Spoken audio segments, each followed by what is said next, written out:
What's going on, everybody? Welcome to another episode of the panel. It's Monday. We got some big things to talk to you guys about. We got power rankings to get into, and ultimately, not only will we figure out who's the best team, but we got to figure out ultimately who's the worst team. But before we do that, I need to let you guys know that this is the dawn of a new era. This is the beginning of an amazing time. I know y'all feel the aura in the room. Things have kind of shifted around a little bit. It's orange on that side and purple on this side. Phoenix Suns color. I like the aura. I like the aura. Well, in case you don't know, this is the beginning of a season-long partnership with PrizePicks, which means that this very show right here that you are about to watch is brought to you by PrizePicks, where you can run your game, control your game, and win your game. Let's get into it, fellas. We got plenty more on the way from PrizePicks as well. What's going on, Chill? In effect, what's going on, fellas? Mars, what's the word? Hello. Big Ox, what it do? Mars, am I back to flexing? Am I losing my mind? Or are the Houston Rockets a half game out the first spot in the East in the West? Am I bugging out? I just want to make sure I ain't losing my mind. Am I in the Matrix? I mean, I always saw this coming. So. Here we go. You know what's coming, Ron. You know what's happening, Ron. I seen it coming, man. I knew he was this good. So I mean, I'm not surprised. But I guess some people doubted us for some reason. I don't know. That's fine. I'm surprised we're not the 1 seed already. But I mean, I get we dropped some games to Charlotte and San Antonio, so I'm Portland. But we'll be there soon enough. So matter of time. Mm-hmm. All right, fellas, we got 30 teams to rank today. And so we're going to go ahead and get into it right here, right now. Let's go ahead and make this happen. This is going to be interesting. But from the beginning, we're going to do the first couple teams. But before we get into that, I got to ask you guys, who is the worst team in the NBA? Washington. Well, with LaMelo out, it could be Charlotte, but is LaMelo out? Yeah, for like 2 weeks, 2-3 weeks. Mm-hmm. But right now, it's Washington. It's Washington. Mm-hmm. It's been Washington. Yo, Ron, the kid's made out of glass. Oh God, we hating on LaMelo now? Tough. I'm not hating. Mars, this is the third year in a row. 2 season-ending injuries previous to this, and then now here we are. He out again for 2 weeks, and 2 weeks. That's not a whole season. 2 weeks. Yeah, like it's 2 months. Chill. Someone made of glass. It's a 2-week injury. Chill. Y'all miss like 6 he was out for 2 days. Y'all would have did this because it's a reoccurring theme, Ron. That's why every time we turn around with this dude, it's something. First of all, we didn't do anything. That's number one. We didn't do this. he did though. All he did was come out and slaughter the league. And y'all don't want to praise him, but y'all want to say he made a glass. Slaughter. First thing we do when we talk about dudes averaging 30. Meanwhile, we up here roasting Trae Young when he's 27 tonight. But LaMelo 30 a game, and he a top 5 point guard in the game now. LaMelo should be in the MVP conversation. Shooting 35 shots, chill. Break, yo. Yeah. Ooh. All right. So you guys all believe that the Wizards are easily the worst team in the league. Garbage. Trash. For sure. They should have no wins, but Atlanta be trolling. They really should be like 0-15 bars. They have 2 wins and they're both against the Hawks, and they haven't won before or since. Like they should be 0-18. Garbage. But I tried a hot take and I missed. Oh yeah, you said the play-in, right?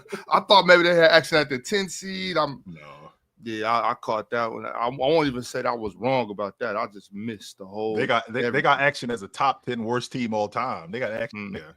Yeah, sure. No win November. No win November. Ron, they're really bad. Ron, if we have a team in the NBA that's won every game in a month, how are we talking about them? Like they go undefeated in a month. Yeah, we're talking about them very highly. Right. So if we got a team that didn't win 1 game in a month, they're the worst team in the league. Garbage. Trash. All Ron. I'm saying is the Jazz have a horse in this race. Not after they smoked the Knicks, they don't. When did they smoke the Knicks? A week ago, maybe. Yeah, when the Knicks And came they out, Salt Lake haven't won City. since. Yeah, but that's because they're tanking. And they doing that on purpose. Nah, you see what Will Hardy did? Nah, they're intentionally losing. The Wizards just losing. Wait, what did Will Hardy do?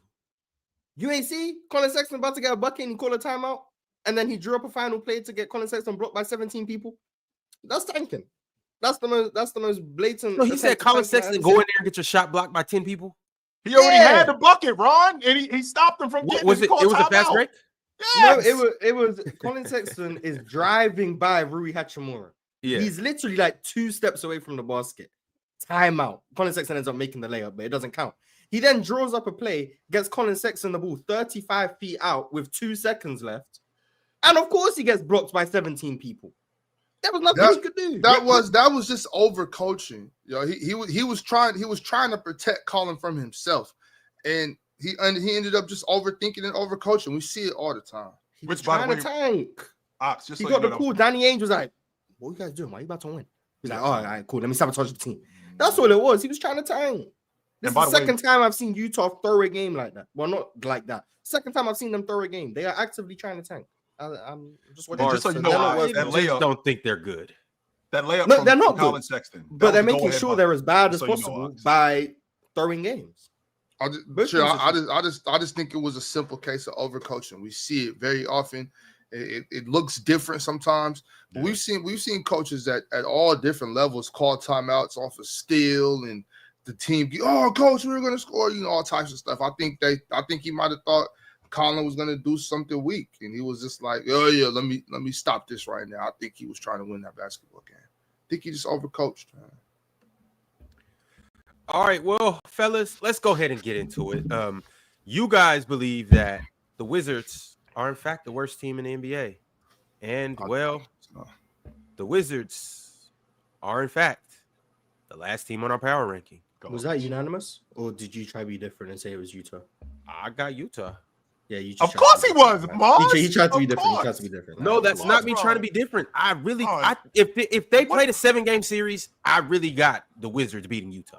You tried to be different. It's cool. Utah's not a good team. Okay. They're trash. Like, yes, the Wizards are trash, but I'm not talking about the Wizards. I'm talking about the Utah Jazz. So let's discuss really quickly, Ron. Let's discuss, if you look at player for player, who does Washington have on their crew that's better than Lauri Markkanen? Who do they have? But nobody's better than Lauri. Nobody. Can I make can I make an argument that Colin Sexton is better than Jordan Poole? No. I mean, you can, but I don't like. I'm pretty sure Jordan Poole is better than him.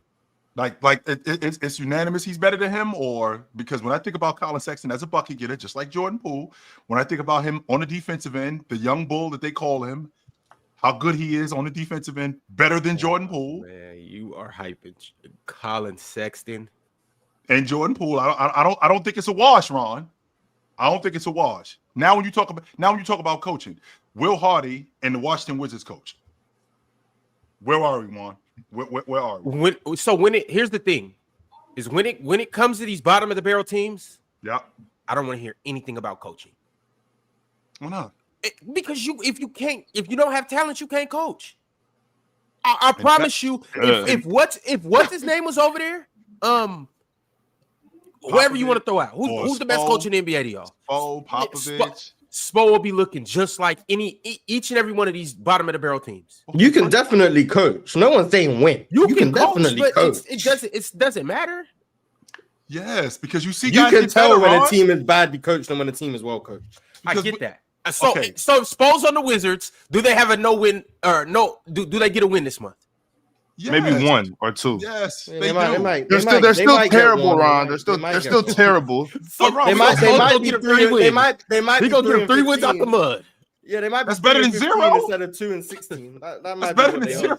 Oh, is not about to coach Kyle Kuzma into being an efficient player. Jordan Poole into running the show how he's supposed to. He can't coach Malcolm Brogdon into being more healthy. He's not going to make Alexander Sarr all of a sudden stronger and tougher and able to finish.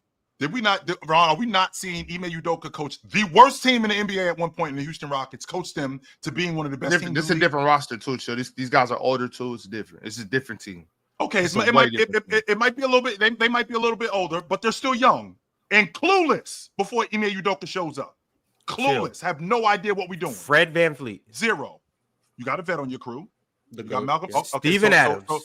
So Malcolm Brogdon. Okay. Keep going. Dylan Brooks. So you just said Steven Adams, Valanciunas. Keep going. Dylan Brooks. Let's see. Yeah, I was might gonna be say struggling. You might. Yeah, you might. Yeah, I was about to say. I'm about to say I'm Kuzma, not sure but you no, can go say no, Kuzma. we're not doing that.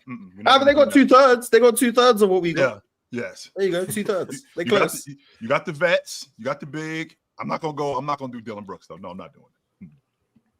Shout out to Dylan for the game winner. Facts. Yeah, all I'm saying is, I just don't think that the Jazz are better. If they're better, it's marginally better. Yeah, I'm not high on the Jazz at all, but the Wizards is so bad. Garbage. And that's because they're young. They don't know what they're doing. They don't really get a lot of action in different places. Yeah, that's a bad team. 100% that's a bad team. All right, so that's where we at right now. At 30, we have the Washington Wizards. So that was unanimous, Mars. Well, it wasn't unanimous. I chose the Jazz. But next, we have a tie between two teams. And would you guys be able to guess, or would you care to guess who these two teams may be? The Pelicans and the Jazz. Precisely. And so before we get into this, because we obviously have to break the tie, do you guys really, really, really think that the Pelicans are this bad? They suck. They are. They deserve to be here? They stink. I didn't have the Pelicans at 28. I had them at 29. So no, that's what I'm saying. I ain't have them at 29. No, I didn't. I had them at 28. No, I had them at 29. I think I might just be lying to people. Let me check. But I'm pretty sure I had them at 29. I had them at 27 or 26. I don't think the Pelicans worse than Philly. I think Philly. Yeah, I had them at 29. I had them at 29, and I had the Pelicans at 29 and the Jazz at 28. So I'm gonna stick with that. I think the Jazz are better than the Pelicans. Yeah, I can't believe this. Mm-mm. The Pelicans or the Sixers, like this is what y'all got. Sixers, I almost put the Sixers at 30, bro. I'm so disappointed. I had them at 29, Ox. I got them at 29. They're the second worst team in the league. They're garbage. Trash. I'm sure I just came back for the second time. I'm sure I got them at 27, but they're bad though. And then he's gonna go out the lineup, Mars, and then he's gonna be out for another 2 weeks, and then he's gonna come back around Christmas, and then he's gonna play for another week or two, and he's gonna go out the lineup again, and he's gonna be out until the All-Star break. I'm good on Philly.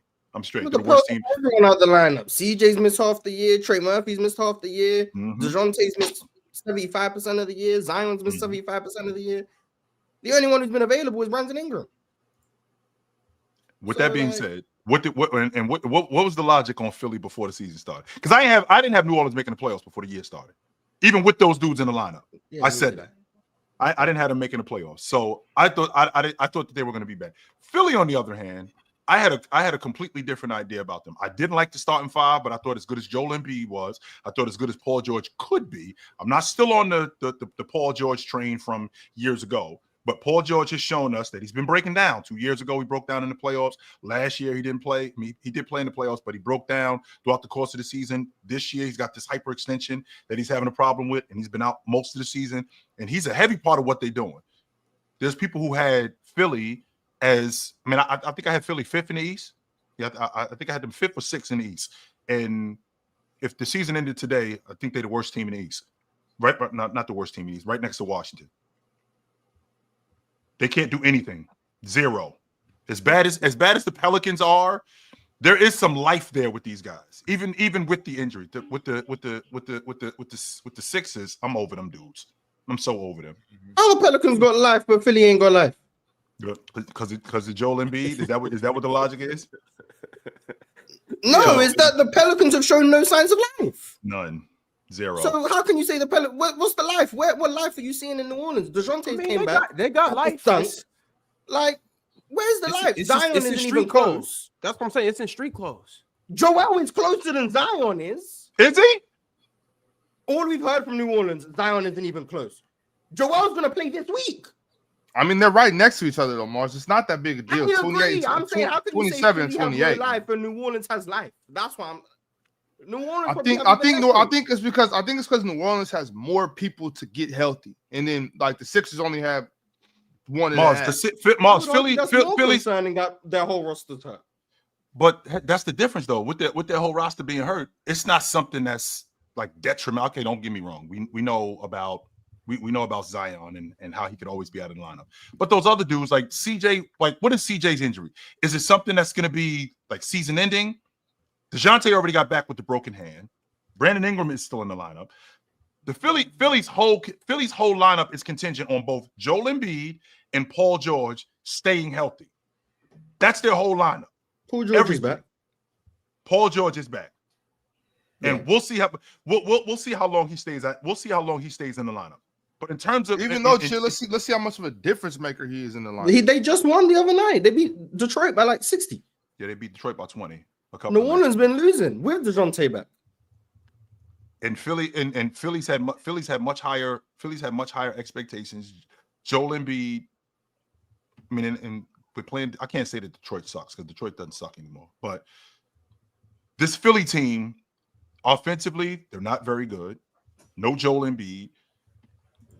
New Orleans will at least compete on the offensive and defensive end. No doubt about that. They'll do that. As bad as they are, they'll definitely do that. Where is the life in Philly outside of Joel Embiid and Paul George? Where is it, Mars? Tyrese Maxey. The life is in that Rocky statue. Wherever it is. The Sixers are above the Pelicans in both offense and defense. Garbage. The Pelicans are 29th in offense and 27th in defense. And where are they? Hey, when they do that? The Sixers are 28th in offense. Okay, Mark. That's still above. Wait a second, though, Mark. So in that defensive and offensive rating, though, does it ever take into account who you're playing against? Like, does my offensive rating matter if I'm playing against weak teams? There are stats that account for that. It's relative offensive rating, right. So like it will account for the strength of the opponent. So if you're going up against the number one offense in the NBA and you give up 120 points, that's different than giving up 120 points to whoever the worst offense in the NBA is, who I believe at this point in time is the Wizards. So giving up 120 to the Wizards is different than giving up 120 to the Knicks. So like there are stats that account for that. I could look that up. I'm gonna be honest, I can't be bothered. But I can assure you that the Sixers defense is better than the Pelicans. I can assure you. Offensively, maybe not because they're really close. It's 28th and 29th. The difference is 1.3 points per 100 possessions. So if you want to say the offense is close, cool. But defensively, the Sixers are 4.5 points better than the Pelicans. This is not close. The Pelicans are one of the very few teams. Yes. The Pelicans, the Wizards, and the Pelican and the Wizards are the only teams that are bottom 5 in both offense and defense. They're the only team in the NBA. The Pels are in the bottom 10 in points. Philly is in the middle of the league in giving up points. Yes. So I think Philly's better than them. I think New Orleans have nothing. They've been atrocious. In large part because of injuries, but they've been really, really bad. They're my 29th team. I have Philly at 28. I'm at 29. And Mars, I know you brought up the Wizards defense, and I know we got on the Wizards already, but it's so atrocious. We got to bring it back up again. I'm talking about they just giving it up. Whatever you want, they giving it up. Career nights. Hey, chill every night. Everybody just getting what they walk into that arena, and it's like I know I'm breaking the record tonight. I know I'm hitting my career high. A bad night, yeah, but James Harden just like that though. Let's not act like James Harden a Wizards merchant. We seen what he did last night. So let's just James Harden. No, I'm not just. This isn't. Just making sure. Yeah, nah. This is because somebody. It was what Giannis a couple nights before that. He had like Giannis be giving everyone 60. So like, yeah, but I don't think it was Giannis. I can't remember exactly who it was, but everybody this year has just been feasting on him. It's been Thanksgiving every time you play against them. Yeah, they stink. Worst team in the NBA, not the Jazz. Worst team in the NBA. But yeah, the Pelicans are worse than the Jazz. Sorry. But all right, but we do have a tie. What's good, Swiper? We got a tie right now at 28 between the Utah Jazz and the New Orleans Pelicans, and we have to break it. So, Swiper, I'm gonna let you be the first one. who's worse out of these two, or who's better? Between the Jazz and the Pelicans? Yeah. Mm-hmm. This version of the Pelicans? Yes. Yeah, to that power ranking. I'm gonna say this Pelicans team. They bad. They're terrible. So you got the Pelicans worse? Right now, yeah. All right, Ox. Well, I'm just going off my list, and I got the Pelicans worse than the Jazz. Yeah. All right, Chill. I had the Pelicans worse than the Jazz. I did. Mm-hmm. Okay, Mars. Yeah, I have the Pelicans worse than the Jazz. Damn, Mm-hmm. poor Pels. And then after the Jazz, it's the Sixers, right? Yeah. Well, I have the Sixers worse than both of them. So Yeah, that's why I'm just saying based on the average of the Sixers and the last team, the Sixers will be 27. Because I know some people get mad that we take an hour to get through the bottom 10 and then we have to rush through the top 5. So I'm trying to make sure that we don't do that today. I want us to talk about mainly because I know Houston's going to be very high today, so I want to make sure we talk about it. But also for the viewers, just trying to help everyone out. Yes, Mars, you assistant hosting, Mars? Appreciate that, Mars. I need all the help I can get. I know how Ron be. So you co-hosting. Also, too, I do wanna say this. I want to just apologize to you guys for all the Pelicans propaganda that I was thrusting up on you guys. Placing here on the panel, and I did a little too much. I ain't even gonna push no DeJounte Murray propaganda because I don't think this Pelicans team is a real basketball team. But he's been terrible. But I'm not gonna push. Wait, he played 3 games. But in those games, he's been terrible. And I ain't even gonna do no I told you so about Dyson Daniels being the best piece in that trade because the Pelicans aren't a real basketball team. But damn, that's what I'll say. I'll say damn. It's been damn. It's been damning. We're not gonna give him like 2-3 weeks to get healthy. No, we I can assure you most of us up here won't be watching to see the improvement. But we never know. Playback. We might do. We might get a Jazz and Pelicans game. I did try to watch. I tried to watch the Pels in the in-season tournament against the Warriors. I can't do it. I'm trying, brother. I can't. Mm-hmm. They're a bad team. I tried. Terrible. I'm watching Brandon Ingram turn down butt naked threes to put the ball on the floor and for go ahead wins. I can't do it. I'm trying. I tried with the Pels. You know, Herb Jones is my guy. You already know how I feel about him, but I can't do it. Mm-hmm. All right, y'all. Swiper look like we got the I got the bank plans right here, Swiper. Which way we going in, which way we coming out, like the route of the cops. Yo, we all dressed in black. But Swiper look the most devious. Swiper look the most devious. He does. I see y'all got the memo. This wasn't actually. And chill. Ron's the getaway driver. He's not. No. Plans cooked. No, Ron is not the getaway. No, I'm the distraction driver. I'm the distraction driver. Okay, I'm driving this way, and y'all going that way. We so going to prison with Ron and behind the wheel, yo. All of us. I feel bad for y'all. I'm not because I'm not involved, but I feel bad for y'all. Y'all are cooked. You're the ringleader. Wheel.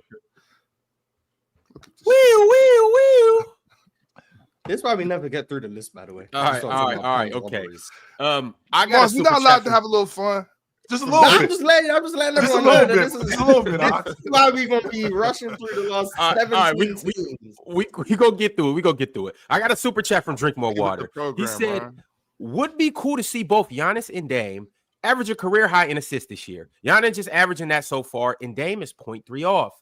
Can't find this info anywhere, but which duo has the highest combined assists per game in a season?" You know this? Man, it's gonna be like John Stockton and his backup point guards. That's what it's gonna be. Scotty and Jordan. He's averaging like 14 by himself, so all he needs is like the backup. Scotty and Jordan would be like 12 at their apex probably. Scotty's carrying it too. It would have to be a heavy like a 12, 11 with like Magic. I don't know. Byron? No, I don't know what Byron would have averaged back then. I have no idea. I don't know who that would be. Magic probably Mike Bibby and Bobby Jackson. No, definitely not Bobby Jackson. Okay. Shout out Bobby Jackson though. Number 24 was the man. That was my dog. And he would ball. He would ball. He would ball when it was fashionable to do so. Still, it still is. You know. Thanks to you, Swap. You bringing it Listen, back. take that hat off and make it. Take that hat and them glasses off and make it fashionable. Man, I've been You fashionable, take bro. that. You take that hat off. I'm gonna have to put some shades on myself. Nah, facts, bro. I was at the Congress, you know, balled everything this last weekend, man. I was out here dancing, bro. Salsa, da da da da da da. What y'all know about it?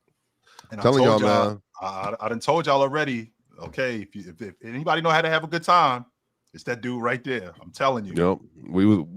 We was out till 4 a.m. salsa dancing on Saturday, then took a flight to Denver. Y'all know what time it is, man. We Is here. that Pimp Named Slickback? Someone said it's Stockton and number 32, which makes sense because I knew Stockton was going to be carrying. What did 32 have?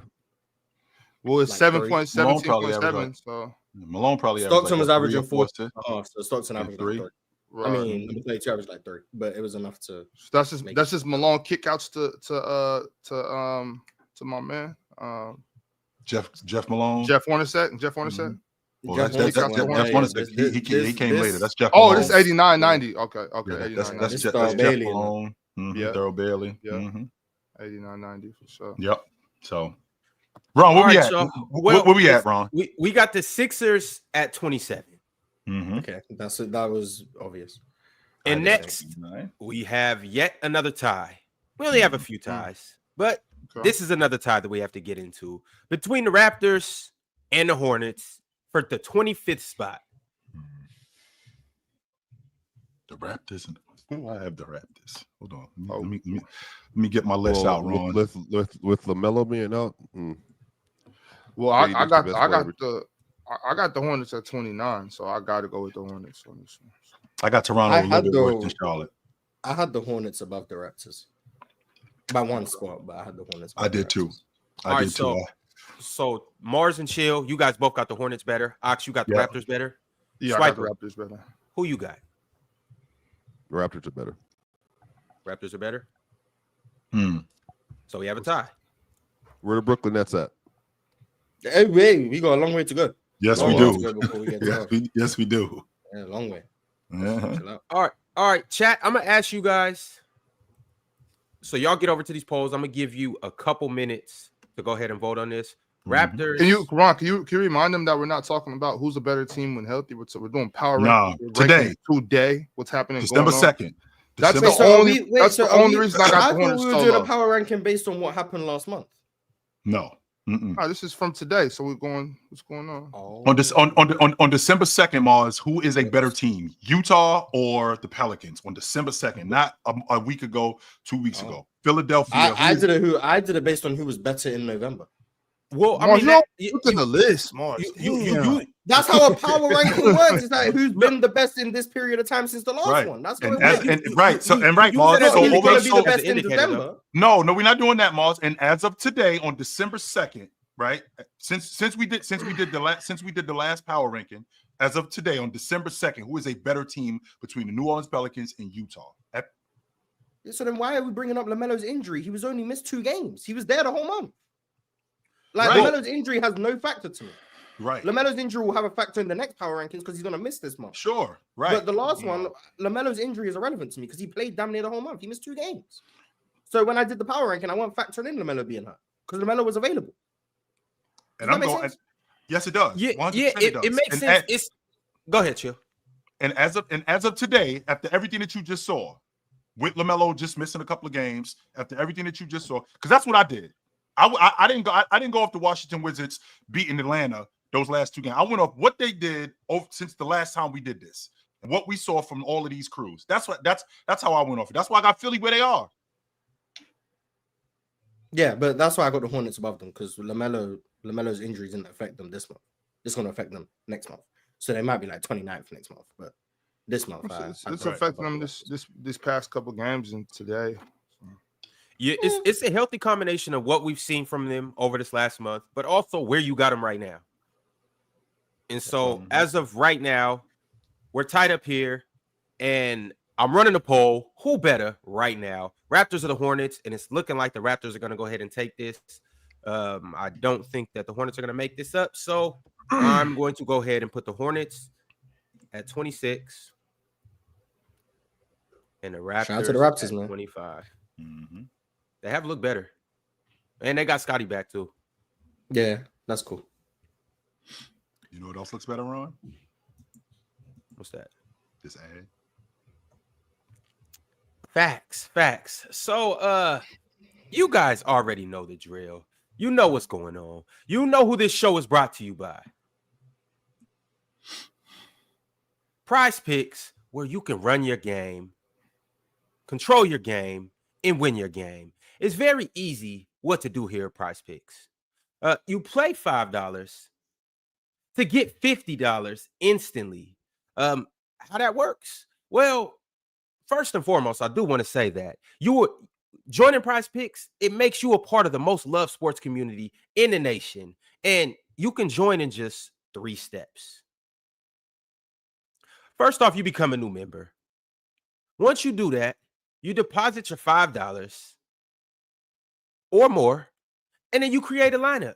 And then you'll get $50 in promo funds instantly. All you have to do is jump in, pick more or less on your favorite player stats.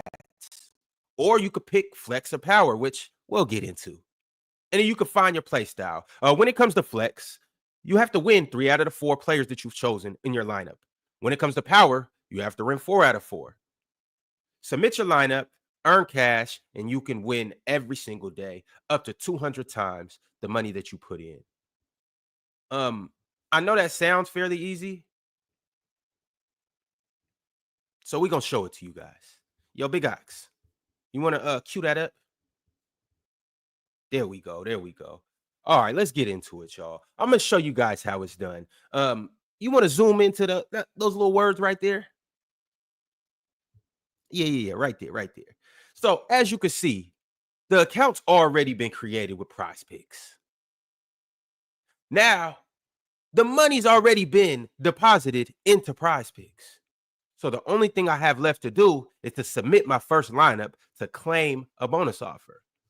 I mean, we all like bonuses, right? I know I like bonuses. You guys got a chance to get a bonus too. So let's go ahead and get into it. The first player that I have on the docket for today is Anthony Edwards. He's playing against the Lakers. I don't think that you guys' favorite team and the Laker media cartel has enough to slow this man down tonight.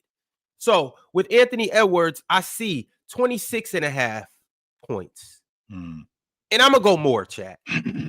I got a 30-piece coming from Anthony Edwards tonight. Austin Reeves ain't ready to control him. Dalton Connect ain't going to be able to do nothing. D'Lo better stay the hell out the way. And everybody else over there. Next, chat, I wouldn't be me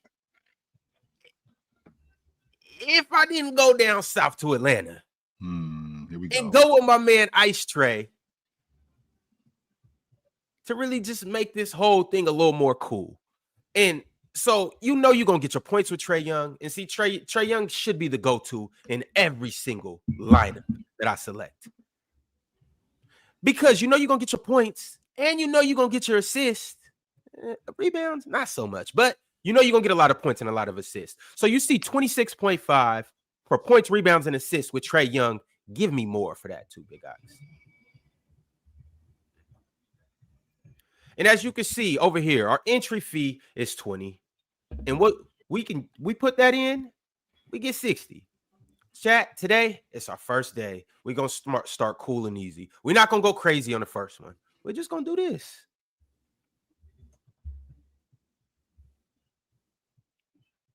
Yeah, go ahead, submit that. I like it. Bang. Quick view my lineup. This is what we got, y'all, right here. We made 2 picks, deposited 20, and we're going to get 60 tomorrow. It's as simple as that.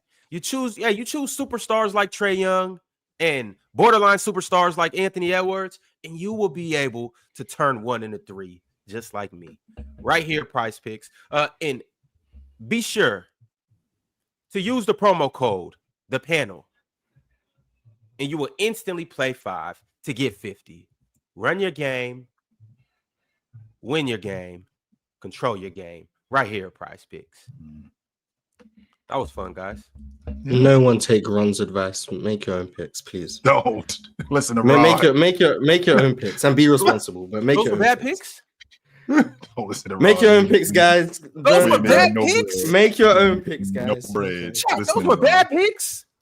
0. Like I wanted to ask if we could provide input, but Ron was just freestyling, so I was Oh just trying to let it go. I mean, you guys, we'll get into some more things. Mars, it might be Mars Mondays, and you might be able to pick the picks, and then it might be Chill Fridays or whatever the case may be. So we'll get to see who ends up winning the most for us collectively. But as for today, Anthony Edwards and Trae Young, those are sure shots, and I advise you guys to trust me for one day.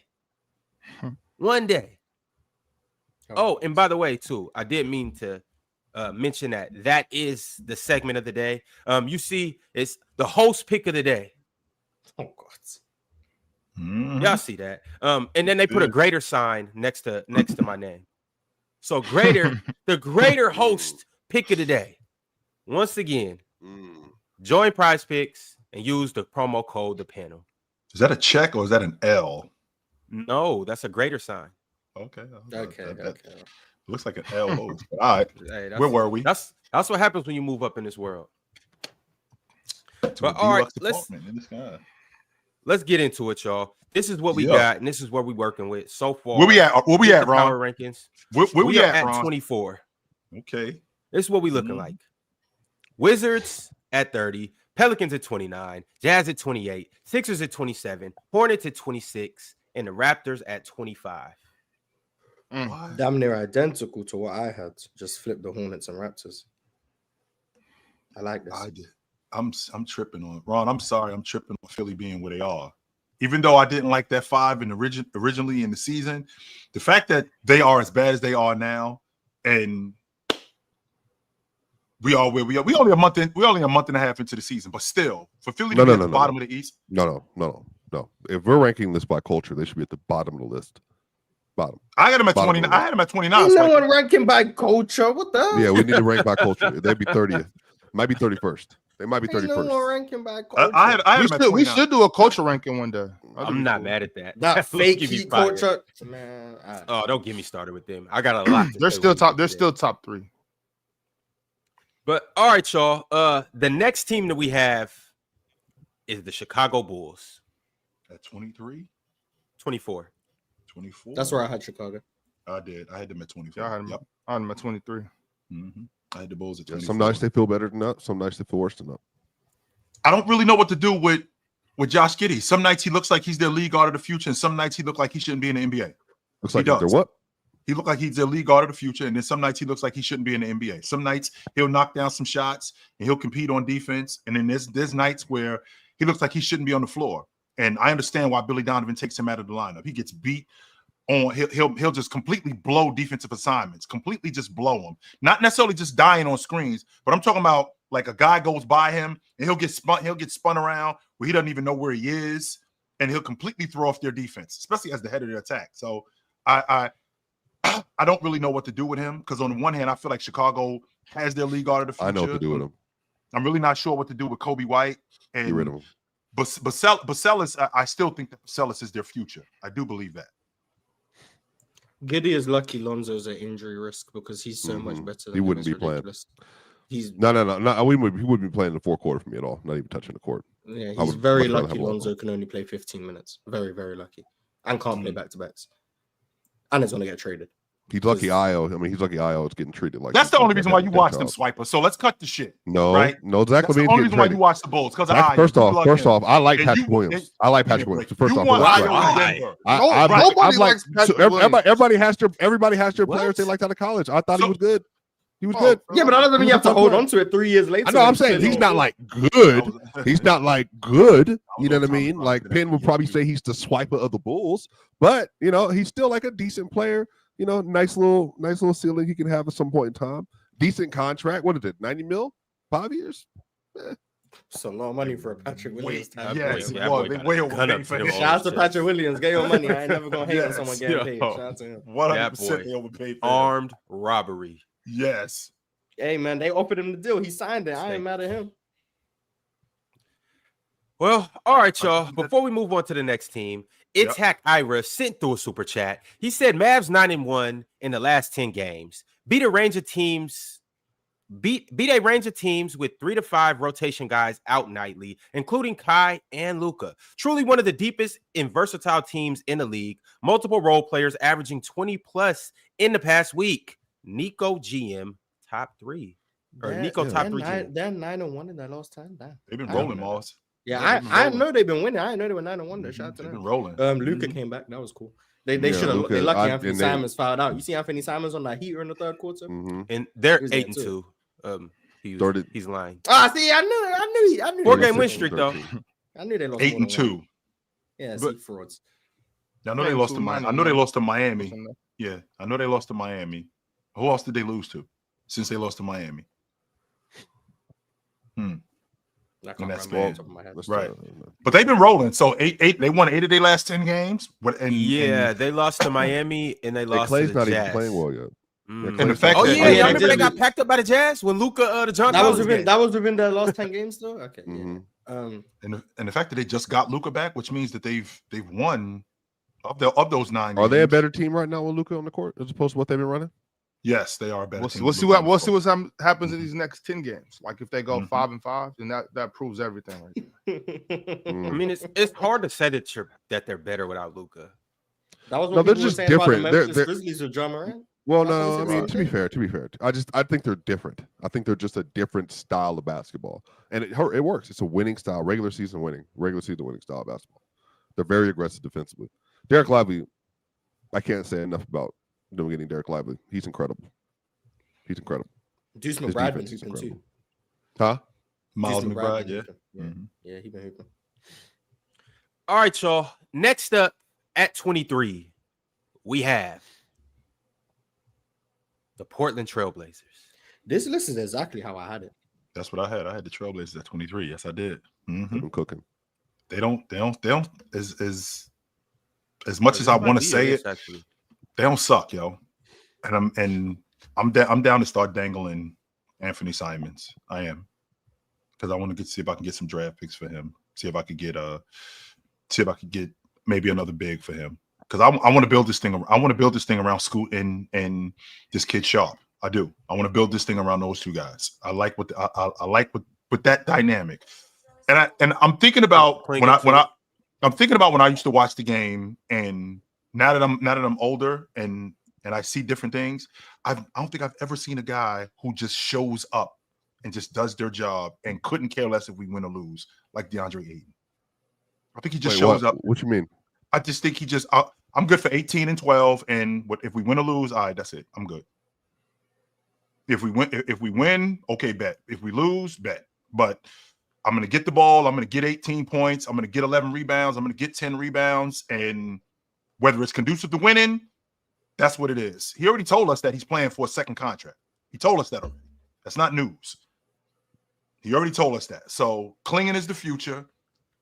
I want to build this thing around both Sharp and Scoot, because Scoot didn't play yesterday. So Portland doesn't suck, though. They don't. They do not. I think it should be said that DeAndre Ayton, I think he was on a different trajectory until the Monty Williams incident, and I think the stuff that happened internally with him with the Suns, because he was very good as a rookie, then he was very good in year 2, and then he helped them to become the elite defense that they became. Like they were very good. To the championship, kind of.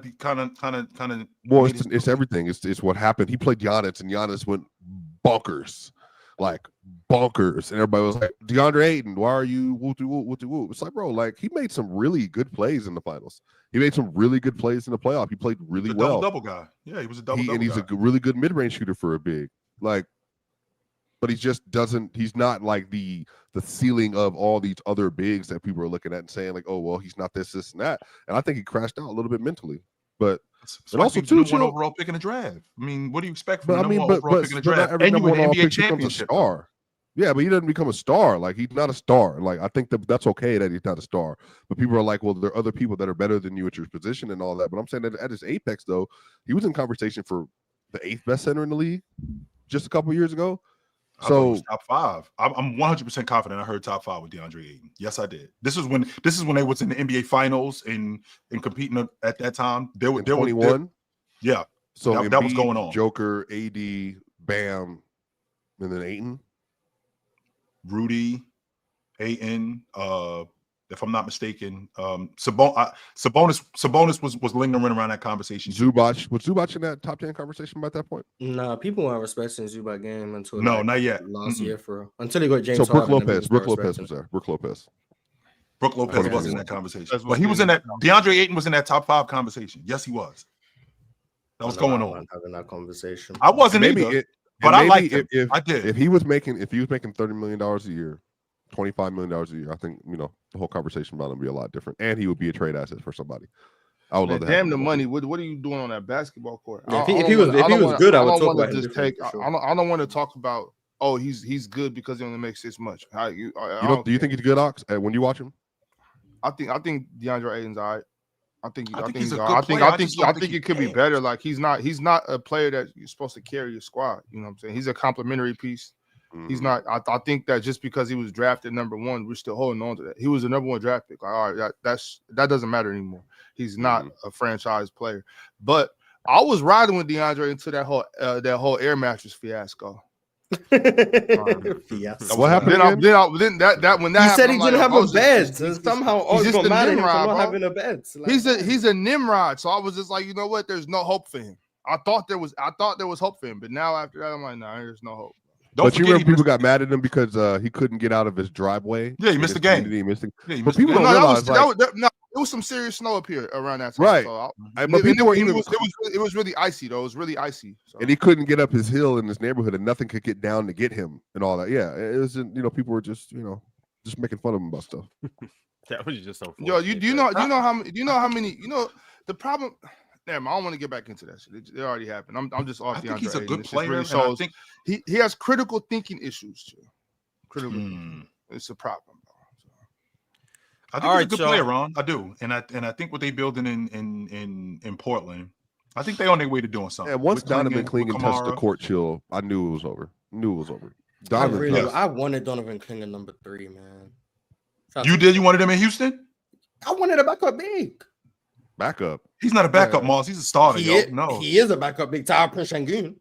That's no, why. Not next year. Not next year. Yes, he is. Let's be humble. I think they could play together a little bit too. See here. That's what I was about to say, Moss. Like we can move Sengun to the 4. Yeah, but then you're going to say move Jabari to the 3, and then I'm going to disagree. Well, you out on Jabari anyway, so that don't make a difference. Jabari the hell out of there. Put Tari. Yeah, you out on Jabari anyway, and Dylan Brooks can play the 3. So what's the problem? No, because then I still got Tari and a man. Jabari had a good game yesterday too, but whatever. He did. He was rebounding nice, playing some good defense. Making shots, whatever. But I don't want to playing defense and rebounding. I liked it. I don't want to. We'll get to Houston when we get to the top 3 tests. So let's carry on. Next up, at 22, would you check these guys out, man? They were the Wizards of the NBA last year. And these boys then grew up a little bit, man. hey, Detroit coming along, y'all. Hey, chill. Would you look at that? They don't suck, yo. They don't. This is where I had them. So once again, this list is unfolding absolutely perfect. That's why I had them at 21. I gotta show some love to the Pistons because you guys have impressed me this year. Because you was hating. I'm sorry. I had them at 22. Absolutely was hating. And once again, I'll admit when I'm hating and I'll admit when I'm wrong, and I will walk it back. You brothers have shown a lot more promise than I thought you would. Now, with that being said, I mean, still lottery, but what number is this? I got him at 20. You got him 22, right? We're at 22 right 22. Now, right? Okay. Yes, we are. Yeah, 22. Yeah, y'all too low on Detroit. Get them. You got him higher than that, Ox? I got him at 20. I'm looking at the teams I have right. Better than 22, I could get them to 20 feasibly, but I could get them to 19, but I'm not gonna do that. And K's been out of the lineup, but for certain reasons, I can't do that. I think we have the same team at 19. Yeah, probably so. With K being out of the lineup, I mean Ivy. I like Ivy and K together, but with K being out of the lineup, Ivy looked more aggressive as a scorer. I think we got to start giving some.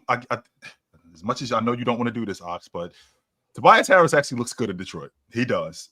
He doesn't look like he doesn't look like the disappearing act like in Philly. He actually looks more aggressive. So, and this team, just like Houston, with what they have in terms of coaching, I think that's been the. But can we let go of that narrative? Chill. Was he really that in Philly, or was he just not what people want him to be? That's what I don't understand. No, I'm saying Ox. He was just a 16-7, 40% from three. No, it's not about the points. 40% It's not about the stats at all. So I feel like the stats have absolutely nothing. Played good defense. He played good defense. Did he? He was a good wing rebounder. I think Ox was expecting calling more. Tobias Harris a steady player is just a lie. I don't know why Swipe is doing this. I'm There was just nothing saying, steady about Tobias Harris. I'm not about to do it was literally 6 months ago. I'm not about to It has do nothing to do with the points either. Like, I don't care what he averaged. I don't care what his percentage was. The true shooting, the box plus minus, none of that. I don't care about any of it. Showed up in the playoff when his two best players didn't show up in game 7. You can't be 6 that one time. What about all the times he didn't show up? What about all the times where if he could have just been a decent third option, they win? What about the times when this is like, yo, I thought Tobias was on this team. Where's bro? Well, Ox, what is a decent third option, though, Ox? I'm looking at his numbers right here. Not, they look chill, pretty remember, good. Stop looking at the numbers, Swiper. Let's take the numbers on the table, Ox. Let's just talk about this. You can't be What's a decent third option? You can't be 6'10" and let 6'5" guys off the hook when you're 7 feet away from the basket. You can't be pump faking when you got a 6'3" 2 guard. We're talking about Tobias right now. I'm talking about Tobias Harris right now. I don't care what anybody else does. I'm only talking about Tobias Harris. I can't be on the baseline with a guy that's 6'4", 6'5", and I'm 6'9", passing it out. I'm kicking it out. I'm doing floaters from the nail because I don't want to mix it up. I'm scared to rebound. I'm scared to bang. Like, he was soft, bro. He's soft. He's timid. Sometimes he just disappeared, bro. I'm happy for him if he's playing better now. That's what's up. But when he was in Philly, they could have got out the second round. They could have done better. Now, Tobias isn't the only one. Obviously, like you said, maybe other people could have played better, but I'm talking about Tobias Harris. If Tobias Harris was the same Tobias Harris he was in with the Clippers, what year was that? 19. And even that was 1 year. 18. Yeah, and that was and that's the problem. Maybe he shouldn't have played so good that year. We wouldn't have had such. You had expectations that probably he wasn't right. He's sorry, bro. Like, I mean, he's sorry. He's sorry, Chill, if he's supposed to be our championship contending third option. Now, if he's not going to be that, if he's the vet on the team that's building and he's leading the way and he's doing that, that's cool. Shout out to Tobias. And that's what's going on in Detroit now. Right. So when he was playing that role, all that well right hold now. on. I still don't think he's been that good. When he was playing that role, that was cool. But this role is better for him, I guess. You know what I'm saying? But that role, that wasn't it. Someone said Tobias Harris is Iguodala level. What? No, he's not. No, I'm just reading the chat. Yeah. Ox, is it fair to say that? Because it's happened to me before. So Ox, what you saw with the Clippers, because you thought that he was like maybe a third team all NBA level player. What? Is it fair to yes, he was just wrong. Ox was just wrong. No. That's what I'm not saying that he was ever. I'm not saying that he should have ever been an all NBA player. I'm just saying playing at that level though. He was good enough to be able to compete with those guys. Like guys at with that level, with those high third tier, second tier players. I think Tobias Harris could be in the mix with those guys. Right. Not to say that he should have ever been selected into an all NBA team. I'm not saying right. Oh, okay. I get you. But playing at that level though, I can get it. I can get right for sure. Tobias is talented. He's just soft. Sounds like DeAndre Ayton. I think Tobias might have more critical thinking skills than DeAndre Ayton. Nice. All right. The last team to round out the 20s at 21, well, to round out the bottom 10 at 21 is the Brooklyn Nets. That's right. Way we worse than the Pacers, man. We're not doing this. Yes. That's why I had him at Wow. I had them in the Pacers. I had them in the Pacers right there. Brooklyn is not worse than Sacramento. They not. No. They are not worse than I Sacramento. have spoiler alert, I have the Kings at 19. Yeah. But Yeah, me too. the Nets are not worse better than than the Sacramento. Pacers, man. The Pacers should be 21. We're better. I got the than Pacers that. at 22. Yeah, because you have the Pistons. See, valid. The Pacers aren't better than the Nets. This was Ron. Ron put them at like 6. He ruined everything. Yeah, I think given the fact Ron, that what'd the you Pacers do, have bro? gotten- What'd Ron, you where'd do, you have the Ron? Pacers? Ron, where'd you have the Pacers?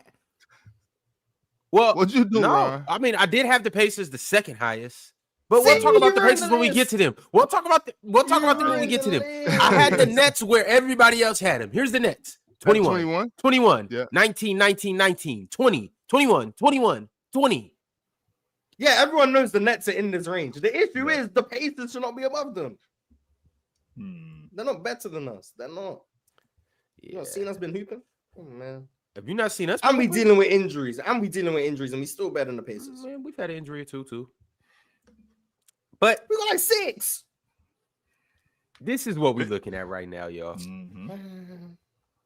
At 30, we have the Wizards, 29 the Pelicans, 28 the Jazz, 27 the Sixers, 26 the Charlotte Hornets, 25 the Raptors, 24 the Bulls, 23 the Blazers, 22 the Pistons, and at 21, the Brooklyn Nets have done the unthinkable of what we thought would have happened a couple months ago.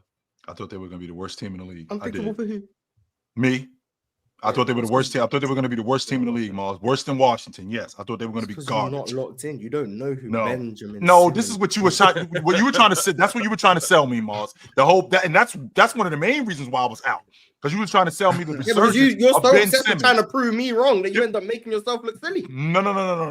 That's not it at all. What you were trying to do, you were trying to sell me the resurgence of Ben Simmons. I'm not trying to prove you wrong. I'm just not trying to hear that. That's not the reason why this team is a playoff team. No. We rounding into form. I'm just saying we getting a bit unrusty. We looking a little bit better as of late.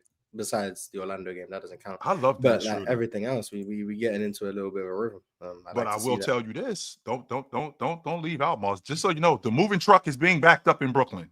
Don't think for 1 second. Oh yeah. We're gonna be 30th real soon. It's not long. The Ron. moment December 15th hits, the team is decimated. Not long, Ron. The moving truck is gonna get. We got about 2 weeks. We got about 2 weeks. Okay.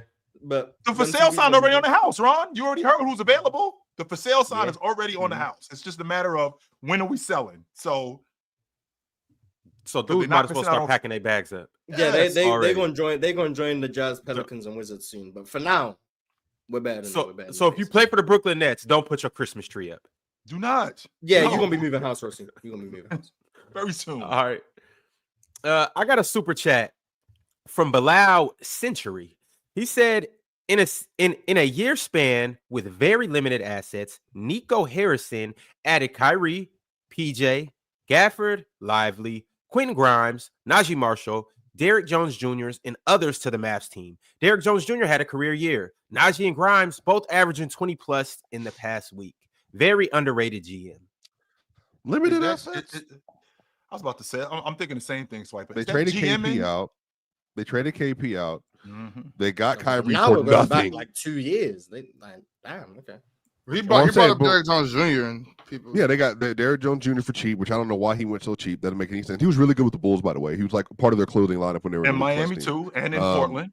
And then remember they tanked those last games to. They did tank the last several weeks of the year, and then they traded up to get Derek Lively, and not traded up. They trade up with Thunder. They trade down or up in that draft.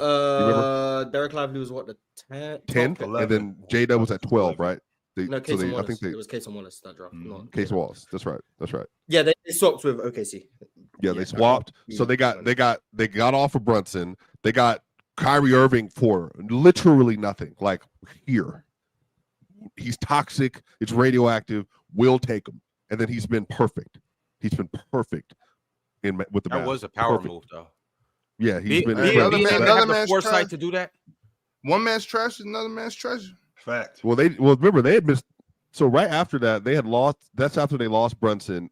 They got Kyrie out of. They were desperate to get Kyrie because Luka needed some true assistance, and they were just hoping that Kyrie would obviously or whatever. But literally, it's only been up. They've only gotten the upside of Kyrie Irving across the board. Letting if we being honest, I mean, letting Brunson just walk out the front door for nothing, that was criminal. 100%. Just letting him walk out the door. Especially after he carried Luka to a Western Conference Finals appearance. He got 40 versus the Jazz, right? Yeah, he got they're busy in the playoffs. better off now, so I guess it paid off. They rolling. They are rolling. 100% they are. I think they've done a good job. And then, like I said, then they what did they trade for Gafford and PJ? Like a first round pick for this last year, a swap in the future. What was it? It was Rashawn Holmes and a pick, I think. Yeah, come on. They got PJ for a bucket of extra crispy and a 6-pack.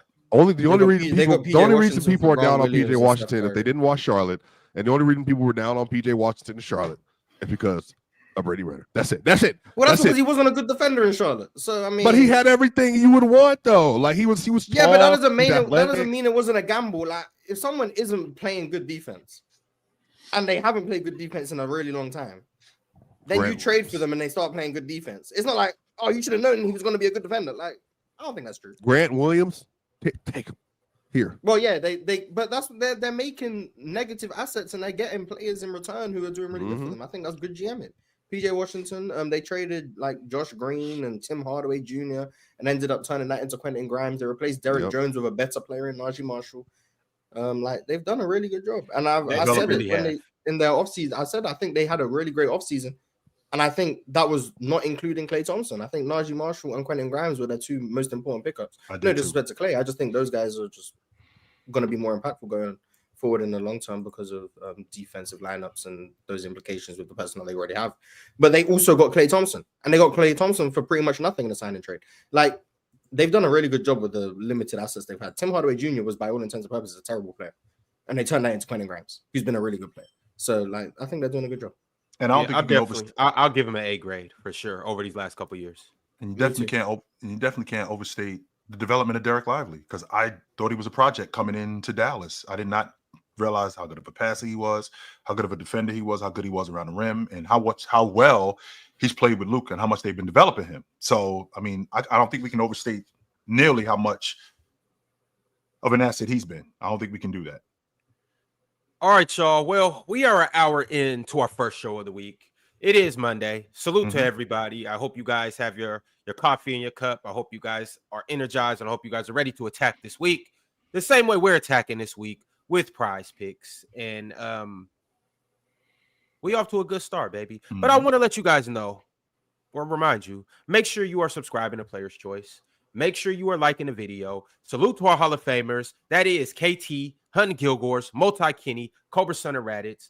Once again, this is a call to action. Play $5, get $50 instantly with PrizePicks. All you have to use is the promo code, the panel. All right, we are an hour into our Monday show, and you know what that means. What? Yes, sir. It is time for the top 5 comments of the week, y'all. Brought to you by Lil Ox Media. That's hilarious. Okay, let's get to it, y'all. We'll start with the first comment of the week from my guy. What's your name? Rich UK 69. He started with saying, "Condolences, Ron. We always have fun with you and call you L host, but we all love you on the panel. The energy isn't the same without you. Hopefully your family members are resting easy, looking down on you with pride. The panel has taught me more about basketball than I would ever have known. Keep up the good work, Ron, and keep these boys in check." Appreciate you, my man, Rich.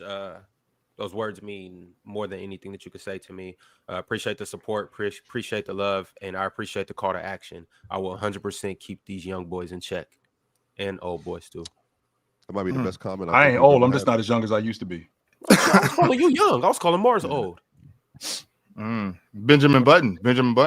Chill. You just no. Chill's just hitting his prime. Mars. The reason why Mars is old because he portrays himself as an 18-year-old when in fact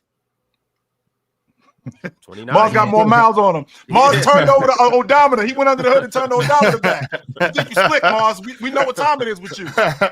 This damn car really buy myself more time, man. I don't know what to tell you. Buy myself. That damn car got 150,000 miles on it. It does not have 89,000. No, it doesn't. Mars a swindler. Yes. Raising the value. Shabazz Mars Hamid. Whoa, that's crazy. Okay. For the next comment of the week from Zy Greatness, he said, "Ron's back. Big W. Prayers up for our host." Big W, big W. Thank you. Big Appreciate you, W. Z or Zai. Third comment of the week from Amari Clark, 2847.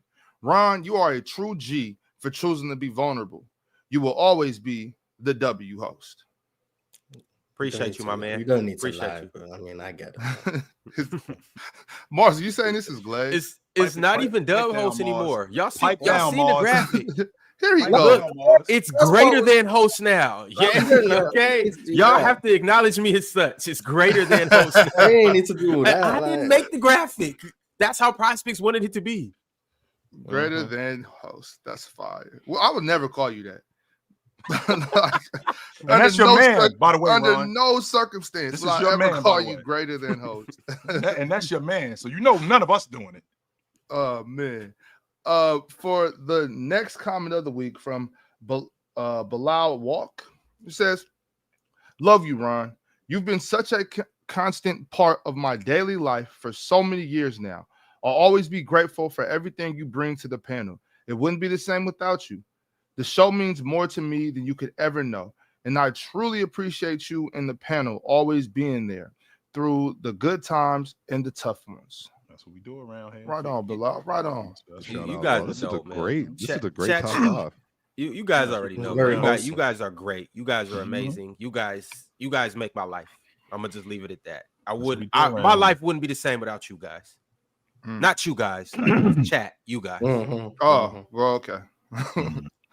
And from the original dub host, Player's Choice JD. He said, "Player's Choice in the panel would not be what it is without you. Thank you for all you do. We're always here for you, just like you're always here for us. I love you, my brother Ron. Rest in paradise, Laura Daniels." Heart emoji. Mm-hmm. Much love, JD. Appreciate Mama you. Daniels. Thank you. No doubt. That was a dope top 5 comments of the week. Appreciate everybody that sent through comments and well wishes for our brother Ron. And as you said, JD, rest in paradise, Lord Daniels. Appreciate it. Thanks, y'all. For real. For real. All right, let's get back into it, y'all. We have 20 more picks to make or to get through. So let's go ahead and do it. We pretty good on time right now. Yes, we do. We rolling. Let's make it happen. So you guys asked for them, and you're gonna get them. Right here at 20, we have the Indiana Pacers. We just got to flip them with the Nets, man. They're not a top 20 team. That's the problem. So you got the pace. You got the Pacers at 18. I got the I mean, I'm Pacers sorry. You at got the Pacers at 20. I got the Pacers at 21 and the Nets at 20, but Ron messed up the list by putting the Pacers higher. I didn't Ron, have where'd you have the Pacers, bro? Who had them the All highest? right, first off, probably did. the Pacers and the Nets have the same record at 9 and 12.